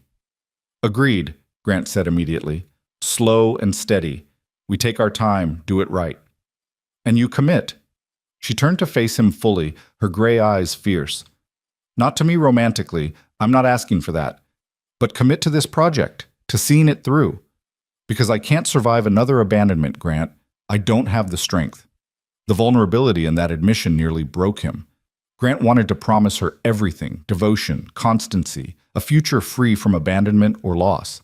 But his father's voice echoed in his mind. Don't waste her. Don't make promises you can't keep. I commit, he said simply, to this land, to this project, to being the kind of partner you can depend on. I can't promise never to fail or make mistakes, but I promise to keep showing up, to keep trying, to treat your trust like the precious thing it is. Nora held his gaze, and something in her expression cracked open, not breaking but softening, allowing the possibility of hope to take root. All right, she said. All right, we'll try. They stood together at the top of the rise, looking down at the snow-covered valley that held so much promise and so much pain. The wind picked up, sending spirals of snow dancing across the drifts, and Grant understood that what they were really looking at wasn't land but possibility, the chance to build something good from accumulated grief. Thank you, Nora said quietly. For what? For seeing it, what this could be. She smiled slightly. Thomas would have liked you. You're both dreamers, just different kinds. They walked back to the cabin in companionable silence, both lost in thoughts too large for words. By the time they returned, exhausted and frozen, the sun was high and the temperature had climbed just enough to make the cold bearable rather than brutal. Daniel looked up sharply when they entered, studying Grant's face with paternal intuition. Well? The land's perfect, Grant said, shucking off his snow-crusted coat. Exactly as good as Thomas thought. So you'll help her develop it? If she'll have me as a partner, Daniel looked at Nora, who nodded once. The old man's face split into something approximating a smile. Good. About time you did something worthwhile with that money. Over lunch, rabbit stew stretched with root vegetables and flour dumplings, Grant began outlining plans. Not grand schemes or massive interventions, but careful, measured steps. Clear the timber gradually over summer and fall. Build a small cabin near the creek as a base of operations. Start small with hay and vegetables. Prove the concept before expanding. We'll need equipment, Nora said. Saws, axes, a good plow. Draft horses strong enough for heavy work. And labor, Hannah added. 2 people can't clear 50 acres alone. 3 people, Daniel corrected. I may be half dead, but I'm not useless yet. Pa, you need to rest. I need purpose more than rest. Daniel's voice was firm. I've spent 60 years working land. You think I'm going to sit idle while there's a project like this happening? Grant looked at his father, frail, scarred, his heart damaged by smoke and time, and saw the same fierce determination he'd displayed facing down the town council. And he understood that purpose, not ease, kept people alive. All right, Grant said, but carefully. No heavy lifting. No. I'll supervise the boy, Daniel interrupted, gesturing at Grant. Make sure he doesn't kill himself trying to prove something. I'll supervise both of you, Hannah declared. And Nora will supervise me because someone needs to be sensible. They laughed, and the sound filled the cabin with warmth no fire could provide. For the first time since arriving, Grant felt something shift, not just in his understanding, but in his bones. A sense of rightness, of pieces falling into place. That evening, Grant composed a telegram in his mind to his foreman. He'd send it as soon as they could reach town, tomorrow or the next day, weather permitting. The message would be simple. Stop all acquisitions. Audit all purchases from the last 5 years. Full accounting of methods used. And investigate a man named Hiram Bledsoe, whose name Grant had heard whispered in connection with suspicious fires and forced sales. You're brooding, Nora observed, settling beside him with her mending. Thinking. About? About the mess I need to clean up back home. The questions I need to ask. He looked at her. Ephraim mentioned fires, land purchases following disasters. If my company's involved, then you deal with it, Nora said simply. You find the truth, and you fix it. That's all anyone can do. Well, people have been hurt, lost their homes, maybe their livelihoods, because I was too blind or too careless to notice what was being done in my name. So you notice now. You act now. Beating yourself up changes nothing, Grant. Acting differently going forward changes everything. The simplicity of her moral framework was humbling. No elaborate justifications or excuses, just the clean logic of responsibility.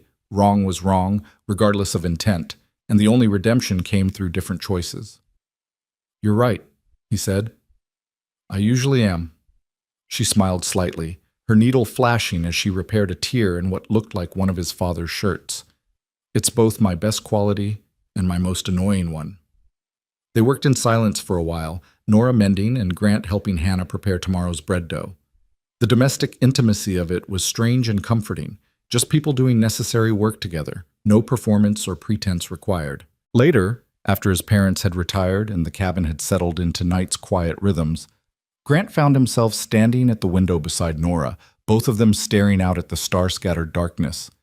Are you scared? He asked softly. Of what? Of letting me help. Of trusting that this time things might work. Nora was quiet for so long he thought she wouldn't answer, then, terrified. Every day I convince myself not to hope too much, and every day I feel hope growing anyway. It's exhausting. I'm scared too, Grant admitted, of failing you. Of this becoming another thing I built and then abandoned. He stopped, the truth catching in his throat. Of what? Of how much I've started to care. The admission cost him, but once started, he couldn't stop. About this place, about this project, about... He gestured helplessly, encompassing the cabin, the valley, everything they'd discussed. About me? Nora's voice was carefully neutral. Grant turned to face her. In the darkness, lit only by dying firelight, her features were soft, vulnerable in a way she rarely allowed. Yes, he said simply. About you. She held his gaze, and he saw his own fear reflected back. The terror of reaching for connection after loss, of risking the pain that came with caring. For a long moment, they stood balanced on a knife's edge between possibility and retreat. Then Nora reached out and took his hand. Not a romantic gesture exactly, but something deeper, an acknowledgement of shared risk, of two people deciding to be brave together.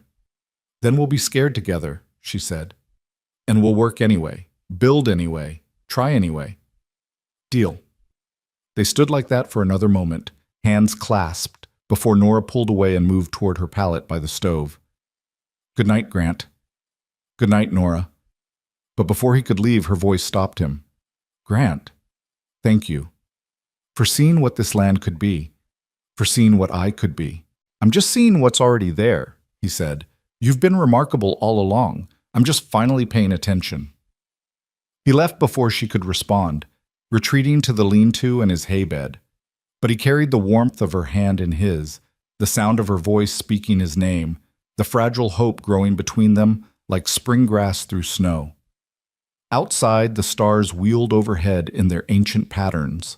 The cold deepened. And somewhere in the darkness, tomorrow waited, full of possibility and peril, promise and uncertainty, everything still to be decided and built and won. The next morning dawned clear and brutally cold. Grant woke to his father's voice calling urgently, the tone sending ice through his veins. He bolted from the lean-to to find Daniel collapsed beside his chair, his face gray, breathing in harsh gasps. His heart, Hannah said, her voice shaking but her hands steady as she supported her husband's head. It's worse this time. Nora was already there, her nightdress covered by a shawl, mixing her medicines with practiced speed. But Grant could see the fear in her eyes, the understanding that herbs and hot water might not be enough this time. Grant, Daniel gasped, his good hand reaching out blindly. Come here. Grant knelt beside his father, taking that scarred hand in both of his. I'm here, Pa, right here. Listen to me. Each word was an effort. That banker, Hiram Bledsoe, he's been... Daniel's breath caught, his face contorting with pain. Don't talk, Grant urged. Save your strength. No time. Daniel's grip tightened with surprising force. He's been setting fires, buying land cheap, using your company's name, your money. I heard him bragging about it in town last fall, about how easy it was to, he gasped, to fool the rich man who never asked questions. The words hit Grant like physical blows. He confessed to you? Thought I was too old to matter, too poor to be worth worrying about. Daniel's voice was fading. Our fire, Grant. That was him, testing how far he could push before you'd notice. Fury ignited in Grant's chest, white-hot and purifying. Where is he? Cheyenne office. Another gasp. Your own damn office. Go. Stop him. Make it right. I will, Pa. I swear it. And stay. Daniel's eyes found Grant's, burning with intensity that belied his failing body. Stay with her. With them. Don't build more empires. Build a home. I promise. Good boy. Daniel's grip loosened, his eyes closing. For a terrible moment, Grant thought he'd died. Then Hannah's voice, soft but steady. He's breathing, just exhausted. She looked at Grant with a mother's piercing understanding. But he's right. You need to go. Fix what's broken before it breaks more people. Grant wanted to argue, to stay until his father was stable, but Nora's hand on his shoulder stopped him. Go, she said. Your father's stable for now. But every day that man operates in your name, more people suffer. You need to stop him. I can't leave you. We'll manage. We've been managing. Her voice was firm.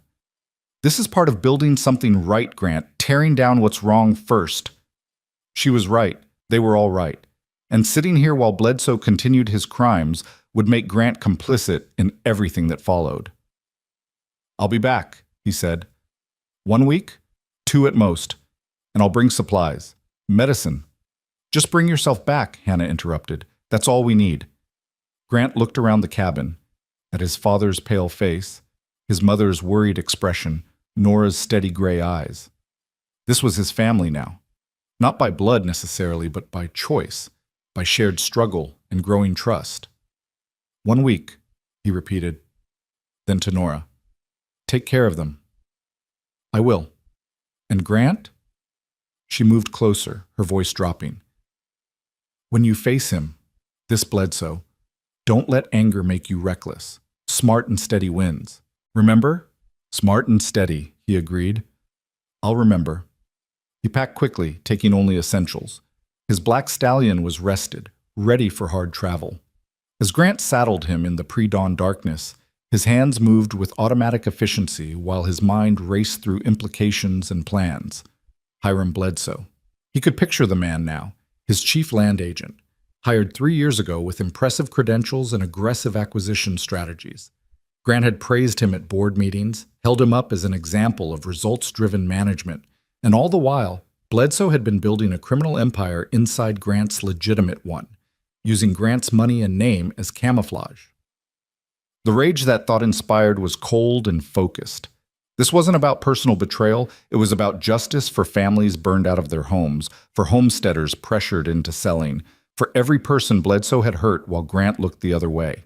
Grant was checking his saddle when Nora appeared, carrying a bundle of food wrapped in cloth. "For the journey," she said. "It's not much, but it's perfect. Thank you." They stood in the growing light, the cold biting but the sky lightening to pearl gray. Nora's hair was still loose, her face bare of the careful composure she usually wore. She looked young and vulnerable and impossibly dear. "Be safe," she said. "I will." "And Grant?" She stepped closer, close enough that he could see the faint freckles across her nose, the gold flecks in her gray eyes. "Come back. Not because you promised, but because you want to." "I want to," he said. "More than I've wanted anything in a very long time." She nodded once, seemingly satisfied. Then, surprising him, she reached up and pressed a brief kiss to his cheek. Nothing romantic, just a gesture of affection and farewell.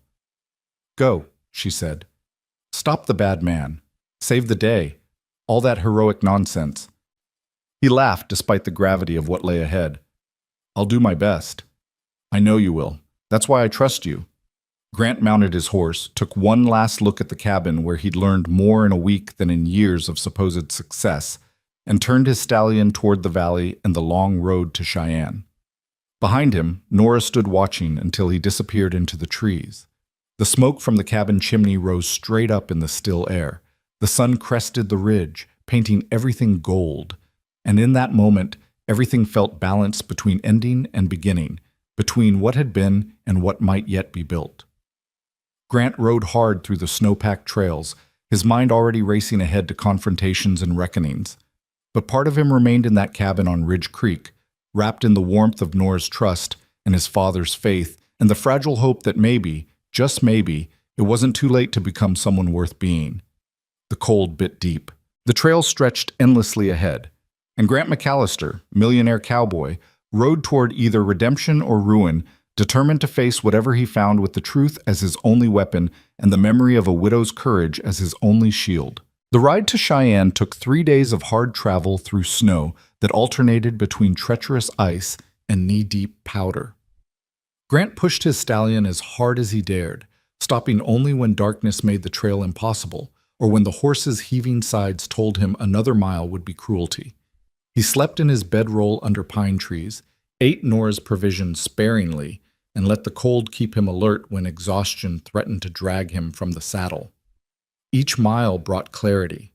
The fury that had ignited when his father spoke Bledsoe's name had crystallized into something harder and more useful, determination tempered by strategy. Nora's words echoed constantly, smart and steady wins. He couldn't storm into his own company and tear it apart with rage. He needed evidence, witnesses, documentation. He needed to dismantle Bledsoe's operation so thoroughly that no court could ignore it. On the second night, camped in a shallow cave that offered minimal shelter, Grant pulled out the small notebook he always carried and began writing. Not business notes this time, but a reckoning. Every land acquisition over the past 3 years. Every property that had come to him at suspiciously low prices. Every homesteader who'd sold right after a disaster. The list grew longer than he wanted to believe, each entry a family's tragedy that he'd profited from without question. By the time he reached Cheyenne late on the third day, his hands were cramped from writing and his resolve was iron. The city rose from the plains like a promise of civilization, gas streetlights, brick buildings, the railroad station belching steam. Grant's mansion stood on the hill overlooking it all, a monument to success he now recognized as hollow. He didn't go home. Instead, he rode directly to the office building that housed McAllister Cattle Company, dismounted at the hitching post, and strode through doors he'd entered 1,000 times as a man certain of his righteousness. Now he entered as something else entirely, a man ready to burn down his own empire if that's what justice required. The night watchman looked up, startled. Mr. McAllister, sir, we weren't expecting. Is Bledsoe here? Mr. Bledsoe? No, sir, he left hours ago. Had meetings in town, he said. Good. Grant moved past him toward the stairs. Don't disturb me, and don't send word I'm here. Understood? Yes, sir, but that's an order, Charlie. The watchman subsided, confusion clear on his weathered face, but Grant was already climbing to the second floor where the executive offices were. His own door was locked, but the key still hung on his watch chain. Inside, everything was exactly as he'd left it a month ago. Leather chairs, mahogany desk, filing cabinets full of contracts and correspondence. And Bledsoe's office was right next door, connected by an adjoining door. Grant lit the oil lamp on his desk and began searching methodically through his own files first. He needed to understand the scope before confronting anyone. Hours passed as he pulled contracts, compared dates, cross-referenced property records with newspaper accounts of fires and accidents. A pattern emerged, damning and undeniable. Every suspicious acquisition followed the same template. Disaster struck a small ranch. Bledsoe would personally visit within days, offering cash far below market value but attractive to desperate people. The deed would transfer quickly with minimal documentation.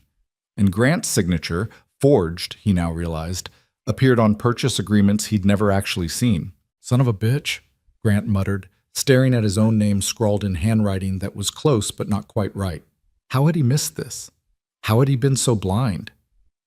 Because you wanted to be, a voice answered in his head that sounded uncomfortably like his father's. Because asking questions would have meant accepting responsibility. Near midnight, Grant picked the lock on the adjoining door, a skill learned in his cowboy days that business success had made him forget, and entered Bledsoe's office. It was neater than his own, everything precisely organized. Too organized, perhaps. The mark of a man who needed control. The filing cabinet was locked, but Grant forced it with a letter opener, not caring about the damage. Inside, he found what he was looking for, and worse, a ledger documenting payments to men whose names Grant recognized as trouble. Arsonists, claim jumpers, men who do anything for money. Dates corresponded exactly to fires at properties Bledsoe subsequently acquired. And there, in neat columns, his parents' property in Cold Creek, marked with a date 2 weeks before the fire and a notation, final test. If Macier doesn't notice parents' place burning, he notices nothing. Grant's hands shook as he read that line. His parents had been a test. Their near death, a calculated experiment to see if Grant would finally pay attention to the crimes committed in his name. He gathered the ledger, the forged contracts, letters between Bledsoe and his hired criminals, everything that would stand up in court. Then he sat in his own chair and waited for morning, rage and shame warring in his chest. Dawn came gray and cold. Grant heard the building come alive around him, clerks arriving, the creak of floorboards, the murmur of voices. He remained motionless, a predator waiting. Near 9 o'clock, he heard the distinctive sound of Bledsoe's arrival, confident footsteps, cheerful greeting to the secretary, the jingle of keys. The adjoining door opened, and Hiram Bledsoe walked into his office whistling, not yet noticing Grant sitting in the shadows. "Good morning, Hiram," Grant said quietly. Bledsoe spun, his hand going to his chest. "Jesus Christ, Mr. McAllister, you nearly—" He stopped, seeing Grant's expression, his eyes darting to the open filing cabinet, the papers spread across the desk. "I wasn't expecting you back so soon." Clearly. Grant stood slowly, every movement deliberate. "Sit down, Hiram. We need to talk." "Sir, I don't know what you think you found, but—" "Sit. Down." The command carried such weight that Bledsoe obeyed automatically, sinking into his own chair. Grant remained standing, the papers in his hand. "I've spent the night reading," Grant continued conversationally. "Fascinating stuff. You've been busy. Those files are confidential company. They're evidence of criminal conspiracy, arson, fraud, extortion." Grant's voice remained calm, which seemed to frighten Bledsoe more than shouting would have. "And you did it all using my name, my money, my company." Bledsoe's face had gone pale, but he rallied. "I was expanding operations, using aggressive but legal— Don't insult me by lying now." Grant threw the ledger onto the desk between them. "I've read every page. The payments to known criminals, the documented fires, the forged signatures. He leaned forward. My parents, Hiram. You burned my parents' house to test whether I'd notice. Something flickered in Bledsoe's eyes, not quite guilt, but perhaps recognition that denial was pointless. They were fine. I made sure the widow would. They nearly died. Grant's control slipped, fury bleeding through. My father's heart is damaged from the smoke. My mother still has nightmares. They lost everything they owned because you wanted to prove a point. They were collateral damage, Bledsoe said, and his tone suggested he genuinely believed this justified everything. In business, sometimes, this wasn't business, this was terrorism. Grant straightened, his decision made. You're fired, effective immediately, and I'm turning all of this over to the territorial marshal. Bledsoe's expression shifted, calculation replacing fear. You won't. Do you understand what this will do to your company's reputation? When people learn that McAllister Cattle was built partly on burned-out homesteaders, you'll be ruined. Everything you've built will collapse. Then let it collapse. The words came easier than Grant expected. I'd rather have nothing and be clean than have everything covered in blood. You're bluffing. Try me. Grant gathered the papers. You have until noon to pack your things. If you're still in this building after that, I'll have you arrested for trespassing. The marshal will find you easily enough when I file charges. He turned to leave, but Bledsoe's voice stopped him. No longer smooth and confident, but desperate. You can't prove the signatures are forged. I was careful. It'll be your word against mine. No, Grant said without turning. It'll be my word, plus 20 homesteaders' testimony, plus documented payments to known criminals, plus the fact that you kept records of everything like an arrogant fool who thought he'd never face consequences. He looked back over his shoulder. You're done, Hiram. The only question is whether you run or face justice. Bledsoe stared at him, seeming to see Grant clearly for the first time. You've changed. The old Grant McAllister would have buried this to protect his interests. The old Grant McAllister was a coward who let good people suffer so he could maintain comfortable ignorance. Grant's voice was steady. I'm trying to be different, better. He left without waiting for a response, walking through his company's offices with arms full of damning evidence. Clerks and managers stared as he passed, sensing something monumental was happening, but not understanding what. In his own office, Grant found his secretary, Mrs. Chen, who'd worked for him for 5 years, staring at him with wide eyes. Mr. McAllister? Sir, what's happening? Call an emergency board meeting. Today, 2 o'clock. All senior managers, all board members, mandatory attendance. Sir, that's highly irregular. Do it anyway, Mary. Please. He softened his tone. And after the meeting, you might want to start looking for other employment. Things are going to change significantly around here. She studied him with shrewd intelligence. Good changes or bad changes? Honest changes, which might amount to the same thing. Mary Chen nodded slowly. I'll make the calls. Grant spent the hours until the meeting composing a statement. Not a justification or excuse, but a simple accounting of facts. What had happened, what he'd failed to notice, what he intended to do about it. The words came haltingly at first, then faster as the weight of confession became liberating rather than crushing. By 2 o'clock, the conference room was packed. Board members, senior managers, and several key investors all crowded around the table, confusion and concern evident on every face. Grant stood at the head of the table with his evidence stacked neatly before him, feeling strangely calm. Gentlemen, he began, thank you for coming on short notice. What I'm about to tell you is going to be difficult to hear. It was difficult for me to discover, but it's the truth, and you deserve to know it. He laid it out methodically. Bledsoe's operation, the fires and forced sales, the forged documents, the payments to criminals, his own negligence in failing to ask necessary questions. When he reached the part about his parents, his voice caught briefly, but he pushed through. I've spent years building this company on what I thought was honest work, Grant continued, but I was wrong. At least a third of our recent acquisitions came through criminal means. Properties were stolen from desperate families while I looked the other way. The room erupted. Questions, denials, angry accusations. Grant let them shout until the energy burned itself out, then raised his hand for silence. I know this is shocking. I know some of you will want to minimize it, contain the damage, protect the company, but I won't do that. He met each person's eyes in turn. I'm cooperating fully with law enforcement. Every file, every document, full transparency. And I'm personally compensating every family we wronged. Fair market value for their land plus additional damages. That'll bankrupt us, one board member shouted. Then we'll be bankrupt honestly instead of rich dishonestly. Grant's voice was firm. I'm also offering every affected family the option to buy their land back at the original forced sale price.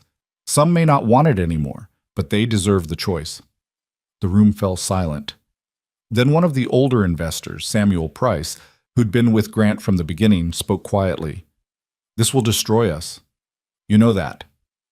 Maybe, Grant acknowledged, or maybe it'll force us to rebuild on a better foundation, but either way, it's the right thing to do. And if we vote against it? Another board member challenged. This is still a corporation. You don't have unilateral authority. Grant smiled without humor. Then I'll resign and do it anyway as a private citizen. But it'll be messier for everyone involved. Better to do this with the company's cooperation. Price studied him for a long moment. What happened to you, Grant? A month ago, you'd never have risked everything like this. A month ago, I thought wealth was the measure of success. Grant thought of Nora standing in her patched dress, feeding his parents from her last supplies. I've learned better. The vote, when it came, was closer than it should have been, but enough board members recognized that cooperating with justice was better than obstructing it, and Grant's proposal passed with a narrow majority. The next days were a blur of activity. Grant met with the territorial marshal, turning over all evidence. Warrants were issued for Bledsoe's arrest. The man had fled Cheyenne, but wouldn't get far. Grant hired investigators to track down every family affected by the fraud, compiled lists of properties, authorized payments that drained his personal accounts to dangerous levels. The newspapers had a field day. Cattle King confesses to fraud, declared one headline. McAllister Empire built on ashes, screamed another. Grant endured the publicity without comment, accepting public shame as part of justice. On the fourth day, he found himself in the cramped office of a lawyer named Margaret Brennan, discussing something he'd never imagined needing, how to divest himself of wealth ethically. You want to do what? Brennan asked, her pen poised over paper. Reduce my holdings to something manageable. Keep one modest ranch for operations, but sell or return everything acquired in the last 3 years. Use the proceeds to compensate victims and invest in community development. Brennan stared at him like he'd grown a second head. Mr. McAllister, that's financial suicide. Maybe, but I can't build something good on a foundation of other people's suffering. He thought of the valley Nora had shown him, of Thomas Hayes dying while trying to make that land prosper. I need to start fresh, clean. This will take months, maybe years. Then we'd better start now. They worked through the evening, drawing up papers, establishing trusts, creating frameworks for restitution. Grant's hand cramped from signing documents, but each signature felt like penance, necessary pain that might eventually lead to healing. Near midnight, as he was leaving Brennan's office, Grant ran into Samuel Price on the street. The old investor looked haggard, aged a decade in 4 days. You're really doing this, Price said. Not a question. I am. It's madness, Grant. Noble madness, maybe, but madness. Probably. Grant buttoned his coat against the cold. But Samuel, I spent years chasing success that meant nothing, building an empire that required me to ignore suffering. I can't do it anymore. What changed? Grant thought of Nora reading scripture by firelight, of Daniel risking his damaged heart to stand up for justice, of Hannah's quiet strength holding them all together. I remembered what matters. People, not property. Integrity, not accumulation. Price shook his head slowly. You're either the biggest fool I've ever met or the bravest man. I can't decide which. Can it be both? Despite everything, Price smiled. I suppose it can. He extended his hand. For what it's worth, I'm proud of you. What you're doing, it's not easy. Most men wouldn't have the courage. Grant shook his hand, surprised by how much the approval meant. Thank you, Samuel. What will you do after, when this is all settled? I'm going back to Ridge Creek. There's a valley there that needs developing, and people who need, he paused, searching for the right word, who need someone to show up, to keep showing up. That widow Ephraim mentioned? Nora Hayes, yes. Price's expression gentled. She the one who changed you. She's the one who reminded me who I could be. There's a difference. They parted ways, Price heading to his comfortable home, and Grant to his mansion that had never felt more like a mausoleum. He walked through empty rooms filled with expensive furniture he'd barely used, looked at paintings he'd never really seen, stood in a kitchen that had prepared meals he'd eaten alone. All of it meaningless, all of it wasted. In his bedroom, Grant pulled out writing paper and began a letter. Not to lawyers or business associates, but to Nora. Dear Nora, he wrote, then stopped.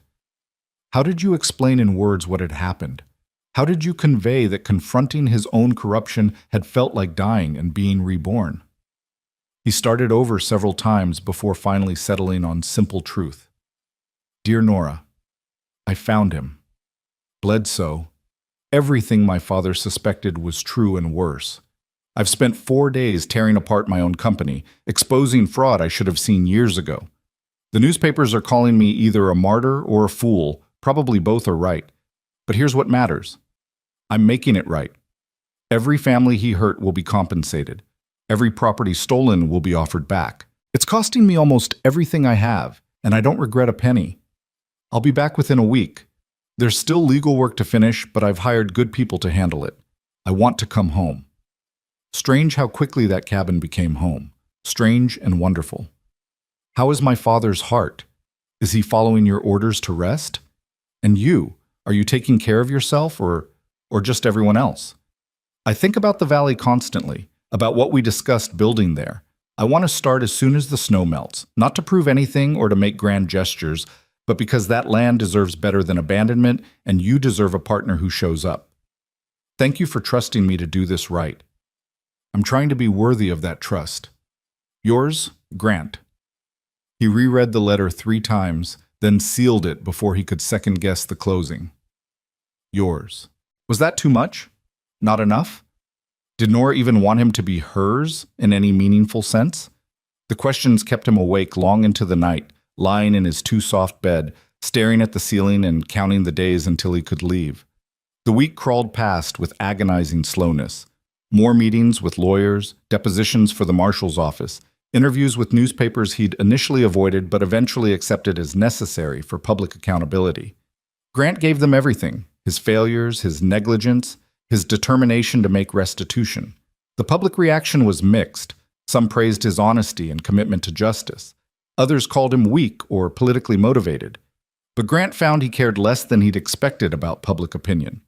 What mattered was doing right, not being seen as right. On the 8th day, as he was preparing to finally leave Cheyenne, a young couple appeared at his office, the Hoffmans, whose ranch had burned 2 years ago, forcing them to sell and move to town where they'd barely survived.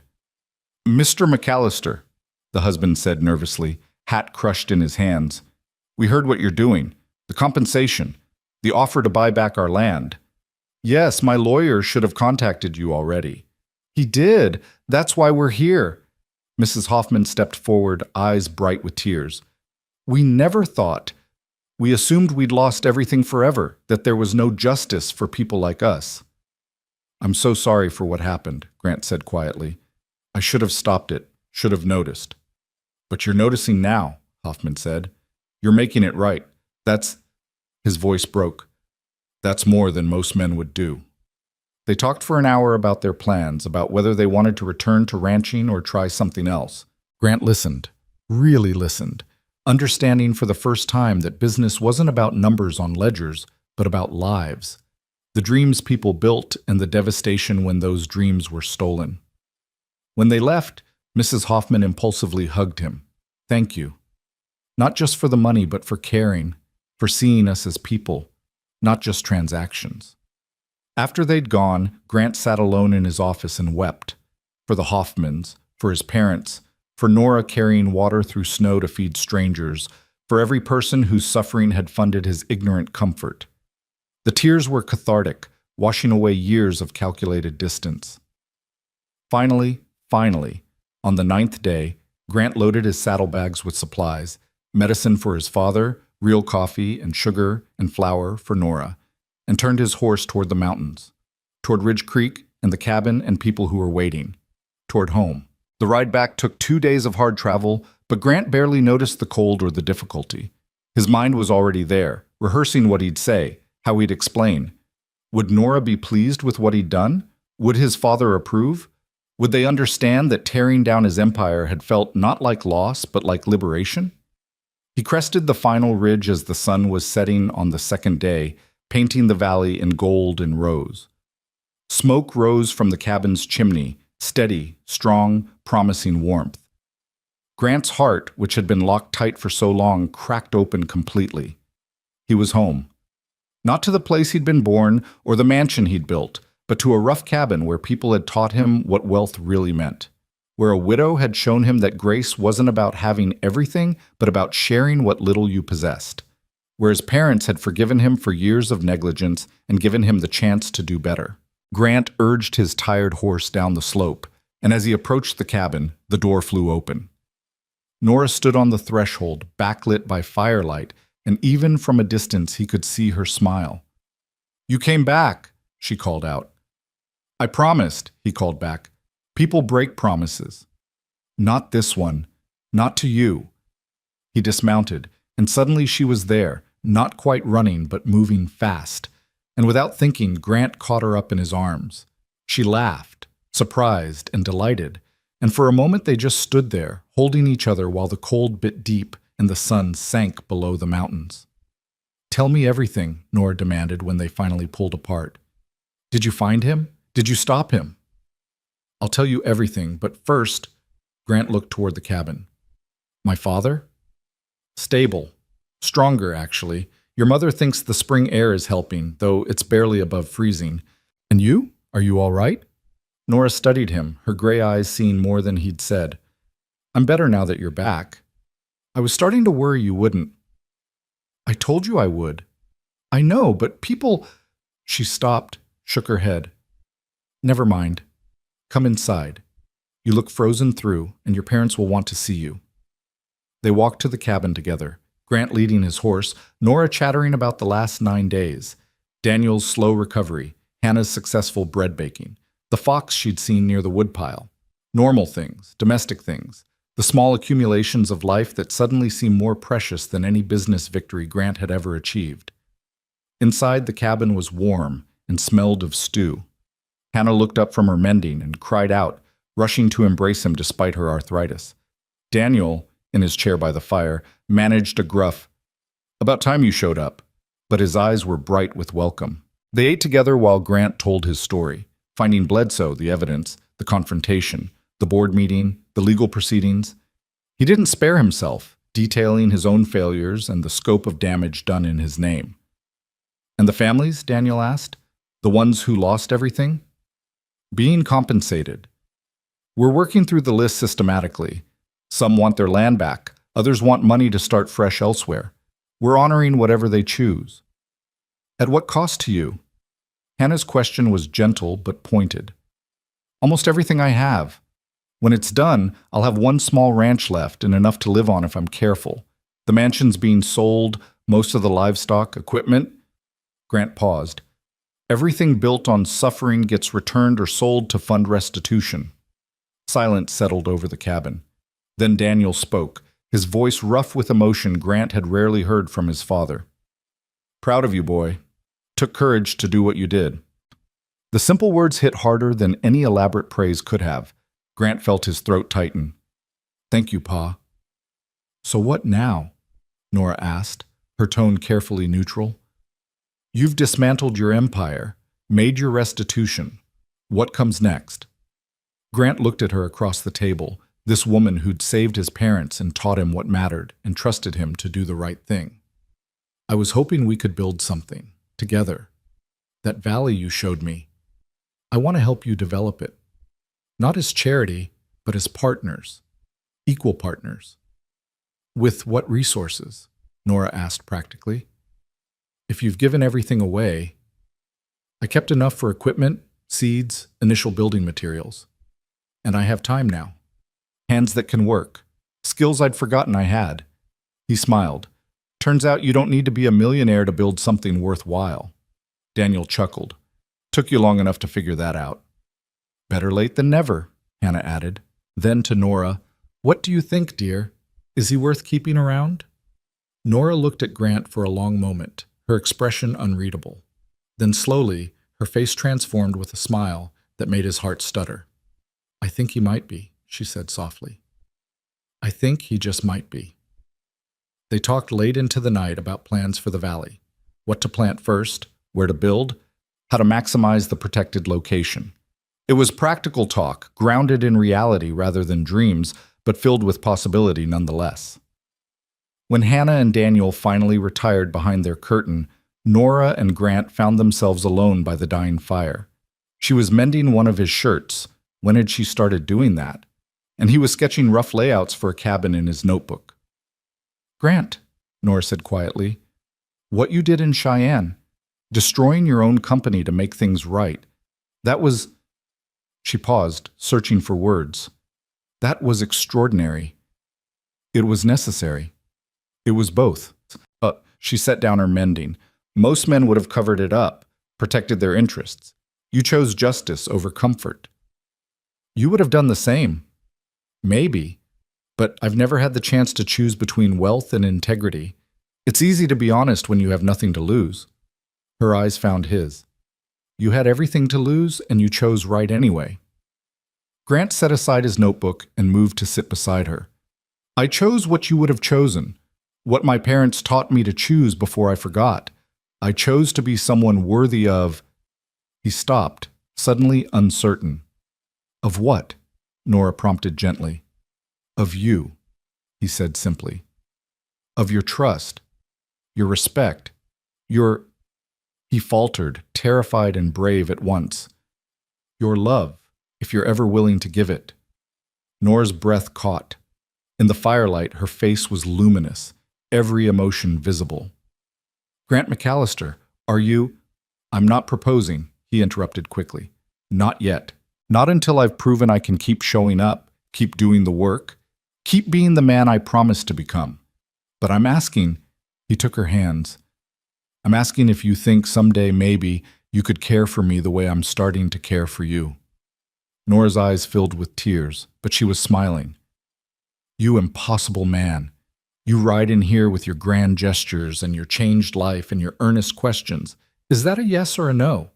It's a maybe, she said, and laughed at his expression. It's a let's see what happens when spring comes and the real work starts. It's a prove you mean what you say. It's a... She squeezed his hands. It's a, I'm already half in love with you, you fool, but I'm terrified of hoping too much. Grant's heart soared. Half in love is more than I dared hope for. Then you have low expectations, or appropriate ones for a man who's been an idiot most of his life. They sat together by the fire, hands clasped, while outside the wind picked up and snow began to fall again, soft, gentle, covering the world in fresh white. And in that cabin on Ridge Creek, surrounded by people who'd become family, Grant felt something he hadn't experienced in years. Peace. Not the absence of struggle, but the presence of purpose. The knowledge that he was finally building something that mattered. Stay close this time, Nora whispered. Don't disappear into business or duty or whatever excuse men use to avoid being present. I'll stay close, Grant promised. Right here. For as long as you'll have me. That might be a very long time. Good, he said. I'm counting on it. The snow melted slowly that year, reluctant to surrender its hold on the mountains. March came with false promises of warmth, then retreated into bitter cold. April arrived tentatively, bringing rain that turned the trails to mud and made every journey an ordeal. But finally, as May painted the valley in green and gold, spring broke across Ridge Creek with the force of a long-held breath released. Grant woke on the first truly warm morning to birdsong and the smell of thawing earth. Through the lean-to wall, he could hear his parents stirring, his mother's voice raised in a cheerful hymn that Daniel's gruff baritone occasionally joined. The sound made him smile. His father's heart had strengthened through the long winter, proving more resilient than anyone had expected. Or perhaps Grant thought as he pulled on his work clothes. It was purpose that strengthened his father more than medicine.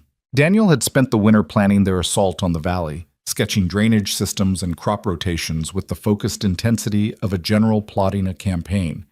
He couldn't do the heavy work himself, but his knowledge had proven invaluable, and his presence kept them all moving forward.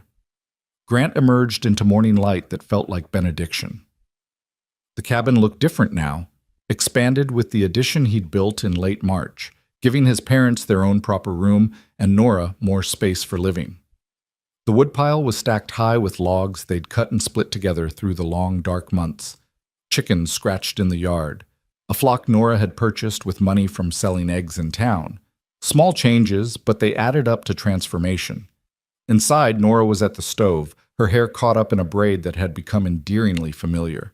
She looked up when he entered, and the smile that lit her face still had the power to stop his breath. "Morning," she said. "Coffee's ready." "Real coffee or pine needle tea pretending to be coffee?" "Real coffee, thanks to someone who keeps bringing supplies from town." She poured him a cup, their fingers brushing in the exchange. 5 months of living in close quarters, and that small touch still sent electricity up his arm. "We start clearing today," Grant said, settling at the table where Daniel was already eating oatmeal with suspicious enthusiasm. His father had gained back some weight through the winter, and color had returned to his face. "About damn time," Daniel said. "Another week of planning, and I'd have gone mad from inactivity." "You've been invaluable with the planning, love," Hannah soothed, setting fresh bread on the table. "But yes, it's good to finally begin." They'd spent the winter preparing methodically. Grant had sold his mansion in Cheyenne for a fraction of what it was worth, but enough to fund their operation. He'd purchased quality equipment, saws, axes, a plow, draft horses strong enough for heavy work.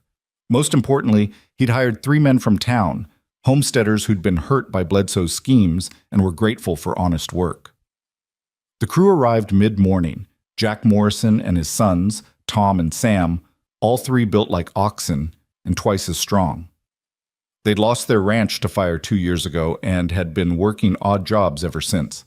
When Grant offered them steady employment developing Nora's Valley, they'd accepted with a fervor that suggested they understood this was about more than just wages. "Morning, Mr. McAllister," Jack said, dismounting. "Mrs. Hayes, ready to make some noise?" "More than ready," Nora replied. She'd insisted on being called Mrs. Hayes, despite Grant's gentle suggestions otherwise. "We've been waiting for this since winter set in." They loaded the wagon with equipment and supplies, then made the trek to the valley. The route was easier now, the snow gone, revealing a trail they'd widened through repeated use. When they crested the rise and looked down at Thomas Hayes's dream, Grant heard Nora's sharp intake of breath. The valley was magnificent in spring, grass pushing through last year's dead growth, wildflowers spotting the meadow with purple and gold, the creek running high and clear with snowmelt. The pines on the ridges stood like sentinels, and the south-facing exposure meant the valley floor was already warm, perfect for early planting. "Lord have mercy," Tom Morrison breathed. "That's the prettiest piece of land I've ever seen." "It's perfect," his father agreed. "Mrs. Hayes, your late husband had an eye for potential." Nora's expression was complicated, pride and grief tangled together. Grant moved close enough that their shoulders touched, offering silent support. She leaned into him briefly, then straightened with visible determination. "Then let's honor his vision by making it real," she said. They started with the timber, carefully selecting trees for clearing while leaving enough for windbreaks and future harvest. Grant had learned from his father's teachings that good land management meant thinking in decades, not seasons. They took only what was necessary, and what they took was used completely: timber for building, branches for firewood, bark stripped for tanning. The work was brutal. Even with 6 people rotating shifts, felling trees was exhausting, dangerous labor. Grant learned to read the timber, to understand wind and weight, to make cuts that sent trees falling exactly where intended. His hands, soft from years of signing papers, developed new calluses. His back, accustomed to leather chairs, learned the constant ache of physical labor. And it was glorious. There was something profoundly satisfying about seeing direct results from his effort. Each tree that fell opened more land to sunlight. Each stump removed meant more space for planting. Unlike business deals that existed primarily as numbers on ledgers, this work was tangible, real, impossible to ignore or delegate. Nora worked alongside them, not felling timber, but handling the teams of horses that dragged logs to where they'd be milled. She had a gift with animals, Grant noticed, a calm confidence that made even the most nervous horse settle under her touch.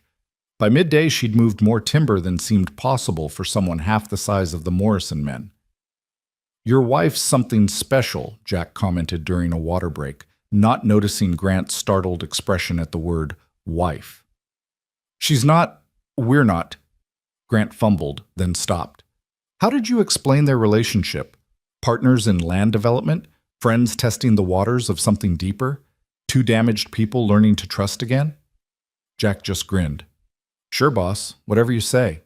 By late afternoon, they'd cleared a section near the creek, perhaps a quarter acre, enough for a test plot. Daniel, who'd ridden out in the wagon and spent the day supervising from a chair they'd brought for him, surveyed the work with satisfaction. "Good start," he pronounced. "Tomorrow, we start on stumps. After that, we plow." "After that, we build," Nora added, pointing to a protected spot near the creek. "Small cabin first, storage second. We need shelter in the valley before we can work here full time." Grant loved how naturally she said "we," as if his presence was assumed, his partnership permanent. They'd spent the winter dancing around definitions, both of them cautious about naming what was growing between them. But moments like this made Grant hope that caution was gradually giving way to certainty. That evening, back at the original cabin, they gathered for supper exhausted and satisfied. Hannah had made a feast, roast chicken with vegetables from their winter stores, fresh bread, even a pie from dried apples. It felt celebratory, marking the official beginning of their venture. "To Thomas Hayes," Daniel said, raising his cup of cider, "may we honor his vision by bringing it to life." "To Thomas," they echoed, and Nora's eyes shimmered with tears that didn't quite fall. Later, when the others had retired, Grant and Nora sat on the porch watching stars emerge. The night air was soft, carrying the scent of pine and new growth. Somewhere in the darkness, a nightbird called, its voice lonely and beautiful. "I went to his grave today," Nora said quietly, "before we started work, to tell him we were finally beginning." "What did you say?" "That I was sorry it took so long, that I'd found someone to help me finish what he started." She turned to look at Grant. "That I thought he'd approve of you, that I hoped—" She stopped. "Hoped what?" "That wherever he is, he understands, that I'm not betraying his memory by—" She gestured helplessly between them. "By whatever this is becoming." Grant took her hand, lacing their fingers together. "Tell me about him. Really tell me. I've heard pieces, but I want to understand who he was." Nora was quiet for a long moment, then began speaking in a voice soft with memory. "Thomas was a dreamer who believed in impossible things. He thought love conquered everything, that hard work always paid off, that the universe bent toward justice." She smiled sadly. "He was wrong about most of it, but God, it was beautiful to believe with him for a while." "You loved him." "I did, completely. Even when I wanted to shake him for his impracticality, I loved him." She squeezed Grant's hand. "But he's been gone nearly 3 years. And grief is exhausting. At some point, you have to choose whether you'll let it consume you or whether you'll learn to carry it while still living. And you chose to live." "I'm choosing," she corrected. "Every day. It's not a one-time decision, Grant. Some mornings I wake up and the weight of loss is so heavy I can barely breathe. But then I get up anyway. I feed the chickens and milk the cow and chop wood and do all the small essential tasks that constitute living. And eventually, the weight gets lighter." Grant understood more than she knew. Catherine had been gone 5 years, but he'd only recently started actually grieving instead of just running from the pain. "Does it ever stop hurting?" "I don't think so, but the hurt becomes different, less sharp, more like an old ache you've learned to work around." She turned to face him fully. "Thomas will always be part of my story, but he doesn't have to be the ending. There's room in my heart for what was and what might be." The implied question hung between them. Grant's heart hammered against his ribs. This was the moment, the one he'd been simultaneously rushing toward and fleeing from for months. Time to be brave, or be a coward, forever. Nora Hayes, he began, his voice rough with emotion. I came here a fool chasing redemption. I thought if I could just fix what I'd broken, I could return to my life with a clear conscience. And I don't want that life anymore. I don't want grand gestures or distant management or the kind of success that requires ignoring suffering. He shifted to face her completely, still holding her hand. I want this. Daily work that matters. A community I'm part of instead of separate from. People who challenge me to be better. He paused. You, challenging me to be better. Grant, I'm not proposing yet, he said quickly, seeing alarm flash in her eyes. I know we need more time. You need to be sure I'll keep showing up, keep doing the work. And I need... He swallowed hard. I need to prove to myself that I can build something lasting, without destroying it through negligence or fear. Then what are you saying? I'm saying I'm falling in love with you. Probably already have fallen, if I'm honest. And I want to know if you think, someday, when we've proven we can work together and trust together and build something real together, if you think you might want something permanent between us. Nora's eyes were bright with tears now, but she was smiling. You impossible, infuriating man. You stand here asking for my future while claiming not to be proposing. I'm asking if there's hope. If I should keep hoping. There's hope, she whispered. So much hope it terrifies me. Because what if we fail? What if we build all this and then it crumbles? What if you change your mind or I disappoint you or life just... Grant silenced her by pulling her close, wrapping her in his arms. Then we'll fail together and start again. That's what partners do. She buried her face in his chest, and he felt her tears soak through his shirt. They stood like that for a long time, two people who'd lost everything learning that sometimes the only way forward is together. The weeks blurred into a rhythm of work and rest, progress and setbacks. They cleared more timber, pulled stumps that fought them every inch, turned soil that hadn't been touched in decades. The Morrison men proved invaluable, their strength and experience making possible what Grant and Nora could never have accomplished alone. By mid-June, they'd cleared 3 acres and had broken ground on a small cabin in the valley. Nothing fancy. 1 room with a loft, a stone fireplace, and windows facing south to catch maximum light. But it was solid construction, built to last, with a foundation that went deep enough to withstand Wyoming's brutal winters. Grant and Tom Morrison were raising the roof beams on a blazing afternoon when they heard horses approaching at speed. Grant looked up to see 3 riders cresting the ridge. One he recognized as Ephraim Tate, the others strangers. Something in their posture suggested trouble. "Hold up," Grant called down to the others. "We've got company." By the time the riders reached them, everyone had stopped working, tension crackling in the air. Ephraim dismounted slowly, his weathered face grave. "Grant, Mrs. Hayes, sorry to interrupt, but there's trouble in town." Grant's stomach dropped. "What kind of trouble?" "Bledsoe. He's back." The name sent ice through Grant's veins.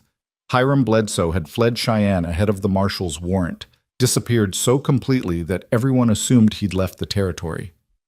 "Where?" "Ridge Creek. Showed up 3 days ago with a lawyer and some paperwork claiming he's got legal title to this land." Ephraim gestured at the valley. "Says Mrs. Hayes' deed is invalid, that her husband never completed the purchase from the original owner." Nora went pale. "That's impossible. Thomas showed me the deed. It was recorded in town."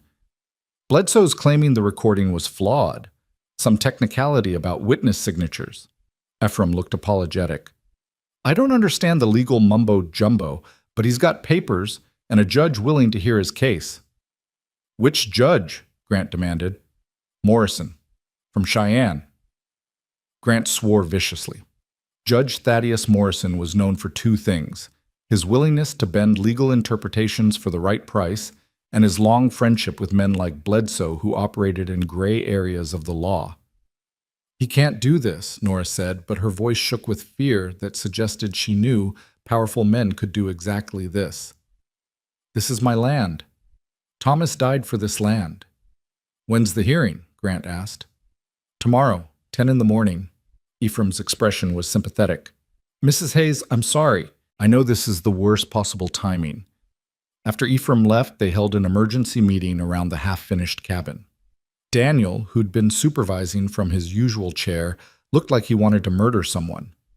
Hannah held Nora's hand while the younger woman fought tears. The Morrison men stood awkwardly, loyal but helpless. "We fight this," Grant said flatly. "We get the original deed, find witnesses to the purchase, prove Bledsoe's claim is fraudulent." "On what grounds?" Nora asked dully. "He's got a judge in his pocket, and we have—" "What? A deed I haven't looked at in 3 years? Witnesses who are scattered across the territory or dead? We have truth on our side." "Truth doesn't matter when money talks louder." The bitterness in her voice cut Grant to the bone. This is how men like Bledsoe always win. They have resources and connections, and the law bends for them. "Not this time," Daniel growled. "Not if we have anything to say about it." They spent the evening preparing. Nora dug through the old trunk where Thomas had kept important papers, finally producing a deed that looked legitimate, but which Grant's more experienced eye immediately spotted problems with. The witness signatures were barely legible, and one of them appeared to be forged, probably by Thomas himself, desperate to secure land he couldn't quite afford through legal channels. "Oh God," Nora whispered, seeing Grant's expression. "It's not valid, is it?" "I don't know. Maybe." Grant studied the document carefully. The recording might be enough regardless of witness issues. Or it might not. This is exactly the kind of ambiguity a skilled lawyer can exploit. "Then we're finished." Nora's voice was flat with defeat. "Bledsoe wins. He steals my land just like he stole everything else." "No." Grant set down the deed. "No, he doesn't win. Because even if the original purchase was flawed, you've been living here and improving the land for 3 years. That establishes squatters' rights and adverse possession claims. And if Bledsoe wants to argue technicalities, we'll bury him in technicalities. With what lawyer? I can't afford—" "I can." Grant's voice was firm. "And I know someone in Cheyenne who specializes in land disputes. Margaret Brennan. She helped me with the restitution cases. If anyone can fight Bledsoe's claim, it's her." They worked through the night, compiling evidence of Nora's continuous occupation and improvement of the land, receipts for supplies, testimony from neighbors about her presence, documentation of the work they'd done. By dawn, they had a case that was at least defensible, though far from certain.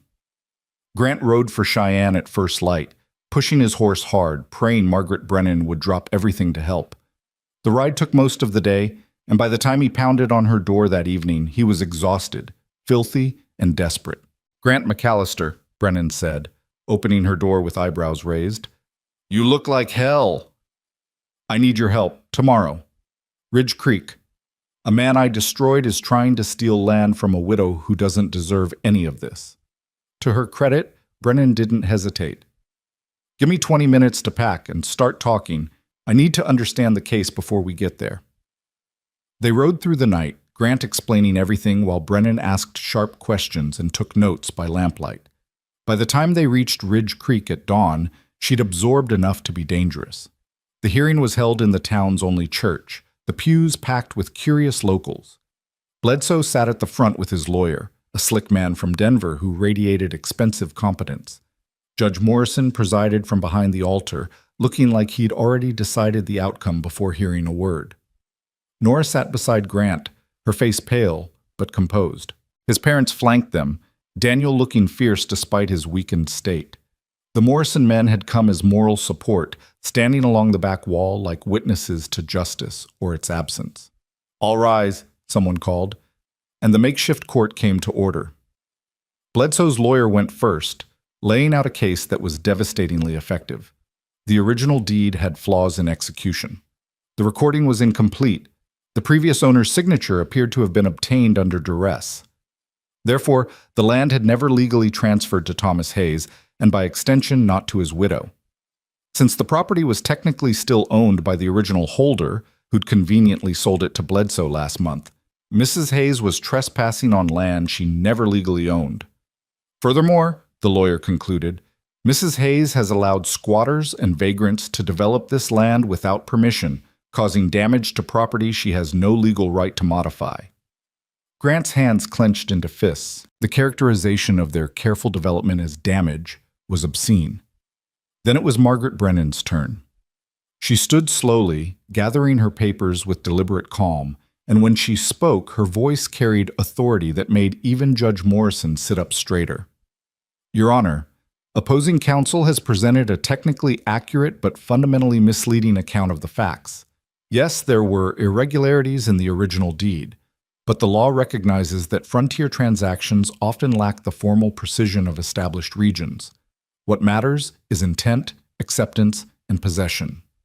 She walked the judge through Wyoming territorial law on adverse possession, citing cases and precedents with the ease of someone who'd memorized the law books.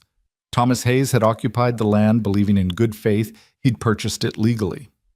Nora Hayes had continued that occupation, improving the property significantly. By any reasonable interpretation, she'd established clear legal claim regardless of paperwork irregularities. But more importantly, Brennan continued, her voice hardening, Mr. Bledsoe's claim is not merely opportunistic, it's criminal. This court should know that Mr. Bledsoe is wanted in Cheyenne on charges of fraud, arson, and conspiracy. The territorial marshal has active warrants for his arrest. Bledsoe's lawyer shot to his feet. Objection! Character assassination has no place. It's not character assassination if it's documented fact. Brennan produced papers from her case. I have copies of the warrants here. Mr. Bledsoe fled legal proceedings in Cheyenne and is now attempting to use this court to legitimize theft of land he has no actual claim to. Judge Morrison's face had gone red. This is highly irregular. What's irregular, Grant said, standing despite Brennan's warning glance, is a wanted criminal using legal technicalities to steal from a widow while a supposedly impartial judge allows it. Mr. McAllister, Morrison began. No. Grant's voice carried across the church. Everyone here knows what this is. Bledsoe set fires and ruined families to acquire land cheaply. When he couldn't do it through his usual methods, he turned to corrupting legal processes. And if this court allows it, then the law means nothing. The church had gone silent. Every eye was on Grant, and he felt the weight of the moment, not just for Nora, but for every person Bledsoe had hurt, every family whose suffering had funded Grant's own ignorant empire. I was Bledsoe's employer, Grant continued. I enabled his crimes through negligence and willful blindness. But I've spent the last 6 months trying to make that right, compensating victims, cooperating with law enforcement, tearing down what I built on suffering. I won't stand by while he steals again.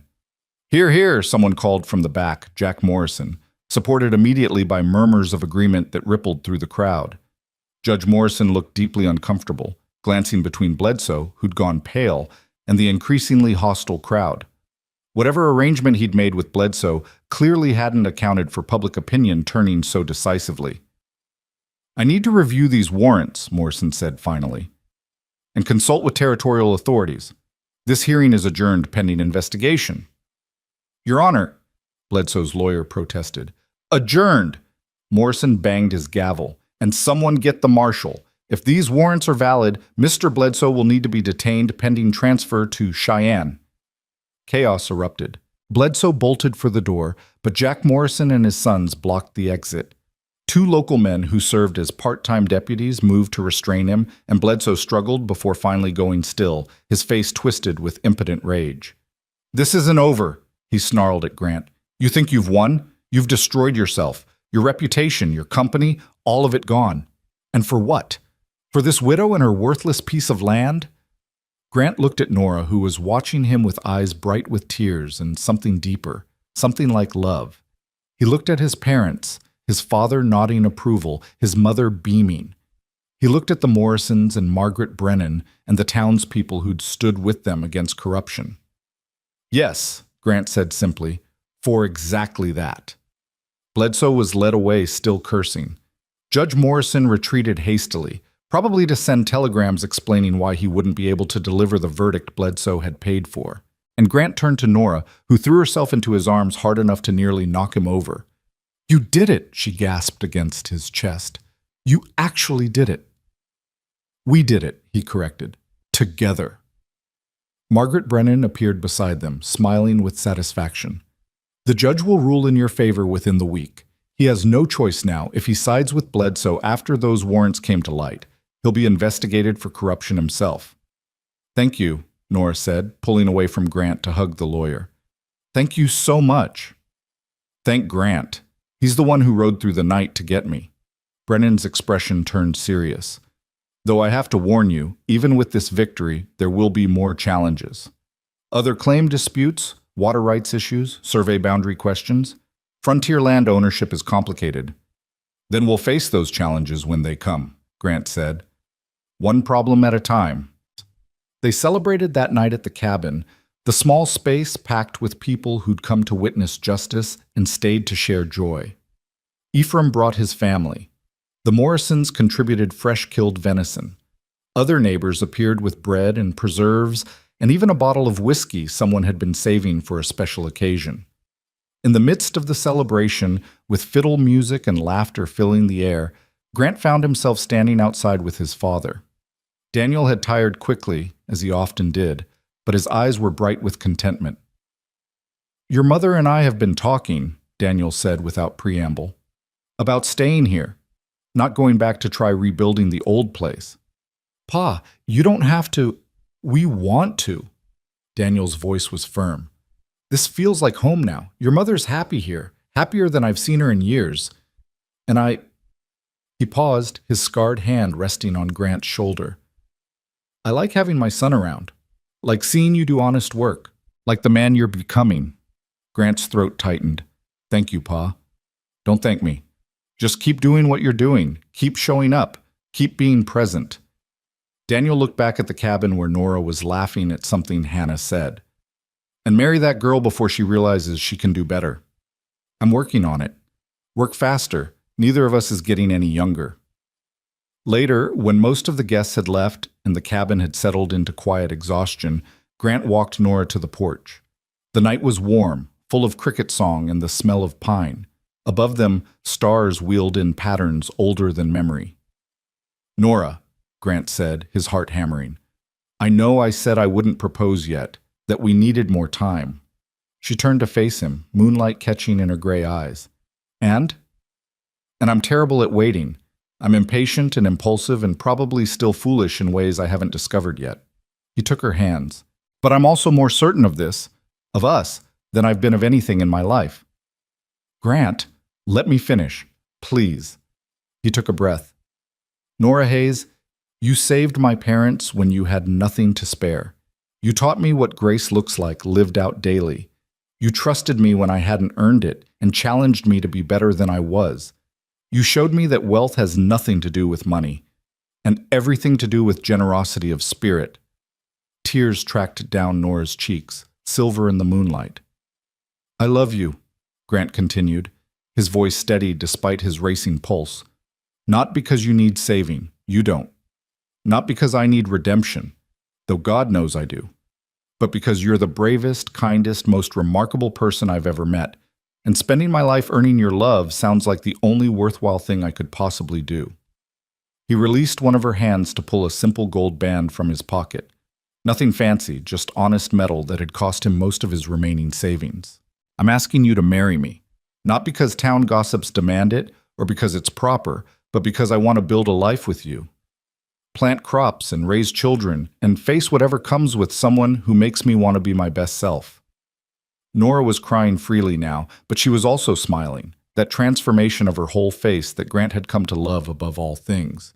You're doing this all wrong, she said, her voice shaking. You were supposed to wait until the land was developed, until you'd proven yourself. I know, but I'm terrible at following plans. And you're supposed to ask properly, on one knee. Grant immediately dropped to one knee, the porch boards hard beneath him. Nora Hayes, will you marry me? She looked down at him, this man who'd ridden into her life as an arrogant millionaire and was leaving as something infinitely better, a partner, a friend, a person who'd learned that loving well meant showing up daily with open hands and an honest heart. Yes, she whispered. Yes, you impossible man. Yes. Grant surged to his feet and kissed her, and it was nothing like the chaste pecks they'd exchanged before.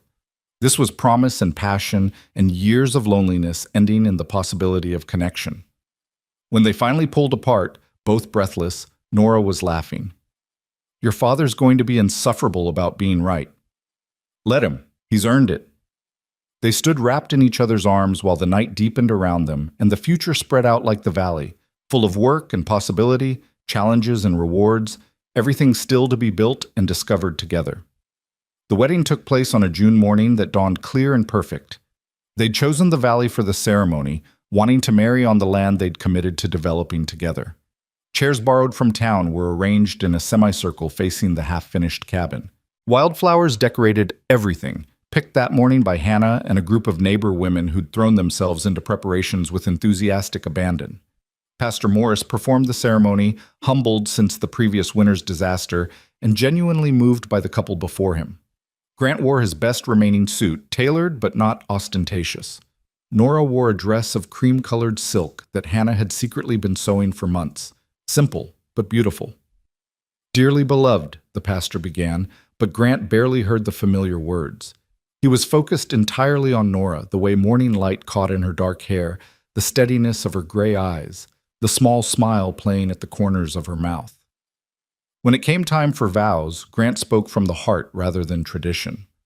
Nora, I promise to show up, every day, in every way I can, to work beside you, to listen when you speak, to challenge you when you're wrong, and celebrate when you're right. I promise to build with you, not for you, to be your partner in all things, to love you not despite your strength, but because of it. Nora's vows were equally direct. Grant, I promise to trust you, even when fear makes me want to withdraw, to believe in the man you're becoming, not just the man you were. I promise to share my life, the grief and the joy, the struggles and the victories, to build something lasting with you, one day at a time. When Pastor Morris pronounced them married, the valley erupted in cheers. Grant kissed his wife, while their assembled friends and family celebrated. Daniel looked like he might weep from joy. Hannah was openly crying. The Morrison men whooped with enthusiasm that echoed off the ridges. The reception lasted all day. Tables loaded with food appeared as if by magic, roasted meats and fresh bread, pies and cakes, preserves and vegetables from everyone's stores. Someone produced a fiddle, then a banjo, then a harmonica, and music filled the valley that had been silent for so long. Grant danced with Nora, then with his mother, then with half the women present, while Nora was claimed by every man in attendance. He watched her laughing as Ephraim Tate spun her in an enthusiastic polka, and felt his heart might burst from happiness. As sunset painted the valley in gold and rose, Grant stood with his father watching Nora teach a group of children some complicated hand-clapping game. She'll be a good mother, Daniel observed. Assuming I'm a good father. You will be. You've learned what matters.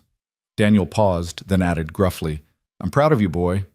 More proud than I know how to say. Grant had to blink back tears. Thank you, Pa, for everything, for forgiving me, for believing I could change. Nothing to forgive. You just got lost for a while. Daniel squeezed his shoulder. Now you're found. Now you're home. That night, after the last guests had departed and the valley had settled into cricket song quiet, Grant and Nora stood together in the doorway of their half-finished cabin. They'd sleep at the old place tonight. The new cabin wasn't ready for habitation yet, but they wanted to mark the moment, to stand together in the space they'd built as a married couple. We did it, Nora said softly. We actually built something real. We're still building, Grant corrected. This is just the beginning. Good. She leaned against him, and he wrapped his arms around her, breathing in the scent of her hair, soap and sunshine, and something uniquely Nora. I like beginnings. They're full of possibility. They stood like that for a long time. Two people who'd lost everything learning that sometimes the greatest gift is simply the chance to start again. Behind them, the valley stretched out in darkness, waiting for morning. Above them, stars blazed in patterns ancient and constant. And around them, the land they'd chosen hummed with potential. This was what wealth really meant, Grant understood. Not money or property or power, but this, connection and purpose, work that mattered and love that endured, the richness of daily choosing to build something together, the abundance of waking each morning beside someone who made you want to be better than you were. He'd been a millionaire when he arrived at Ridge Creek, measuring success in acres and assets. Now he was simply Grant McAllister, farmer and husband, building a life one careful choice at a time. And he'd never been richer. "Come on," Nora said, taking his hand. "Let's go home."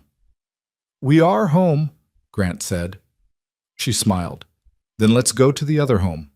The one where your parents are probably waiting to make sure we're properly celebrated." They walked together through the darkness, following a trail they knew by heart now, returning to a cabin that had become family. Behind them, the valley waited patiently for tomorrow, when the real work would continue, when they'd wake before dawn and return to clearing and planting and building, one small victory at a time. The fire that had once destroyed everything had forged something stronger, a home where forgiveness burned warmer than guilt, where a widow's courage had given a millionaire cowboy his heart back, where two broken people had learned that wholeness comes not from avoiding loss, but from choosing love despite it. Grant McAllister had ridden into Ridge Creek searching for his parents and found his soul instead. He'd come as a king and left as a man. He'd arrived with everything and departed with what actually mattered. And as he and Nora climbed the steps to the cabin, where lamplight glowed warm in the windows, where his parents waited with smiles and stories and the gift of simple presence, Grant understood that this, all of this, was what he'd been searching for his entire life. Not empire, not success, not wealth or power or recognition.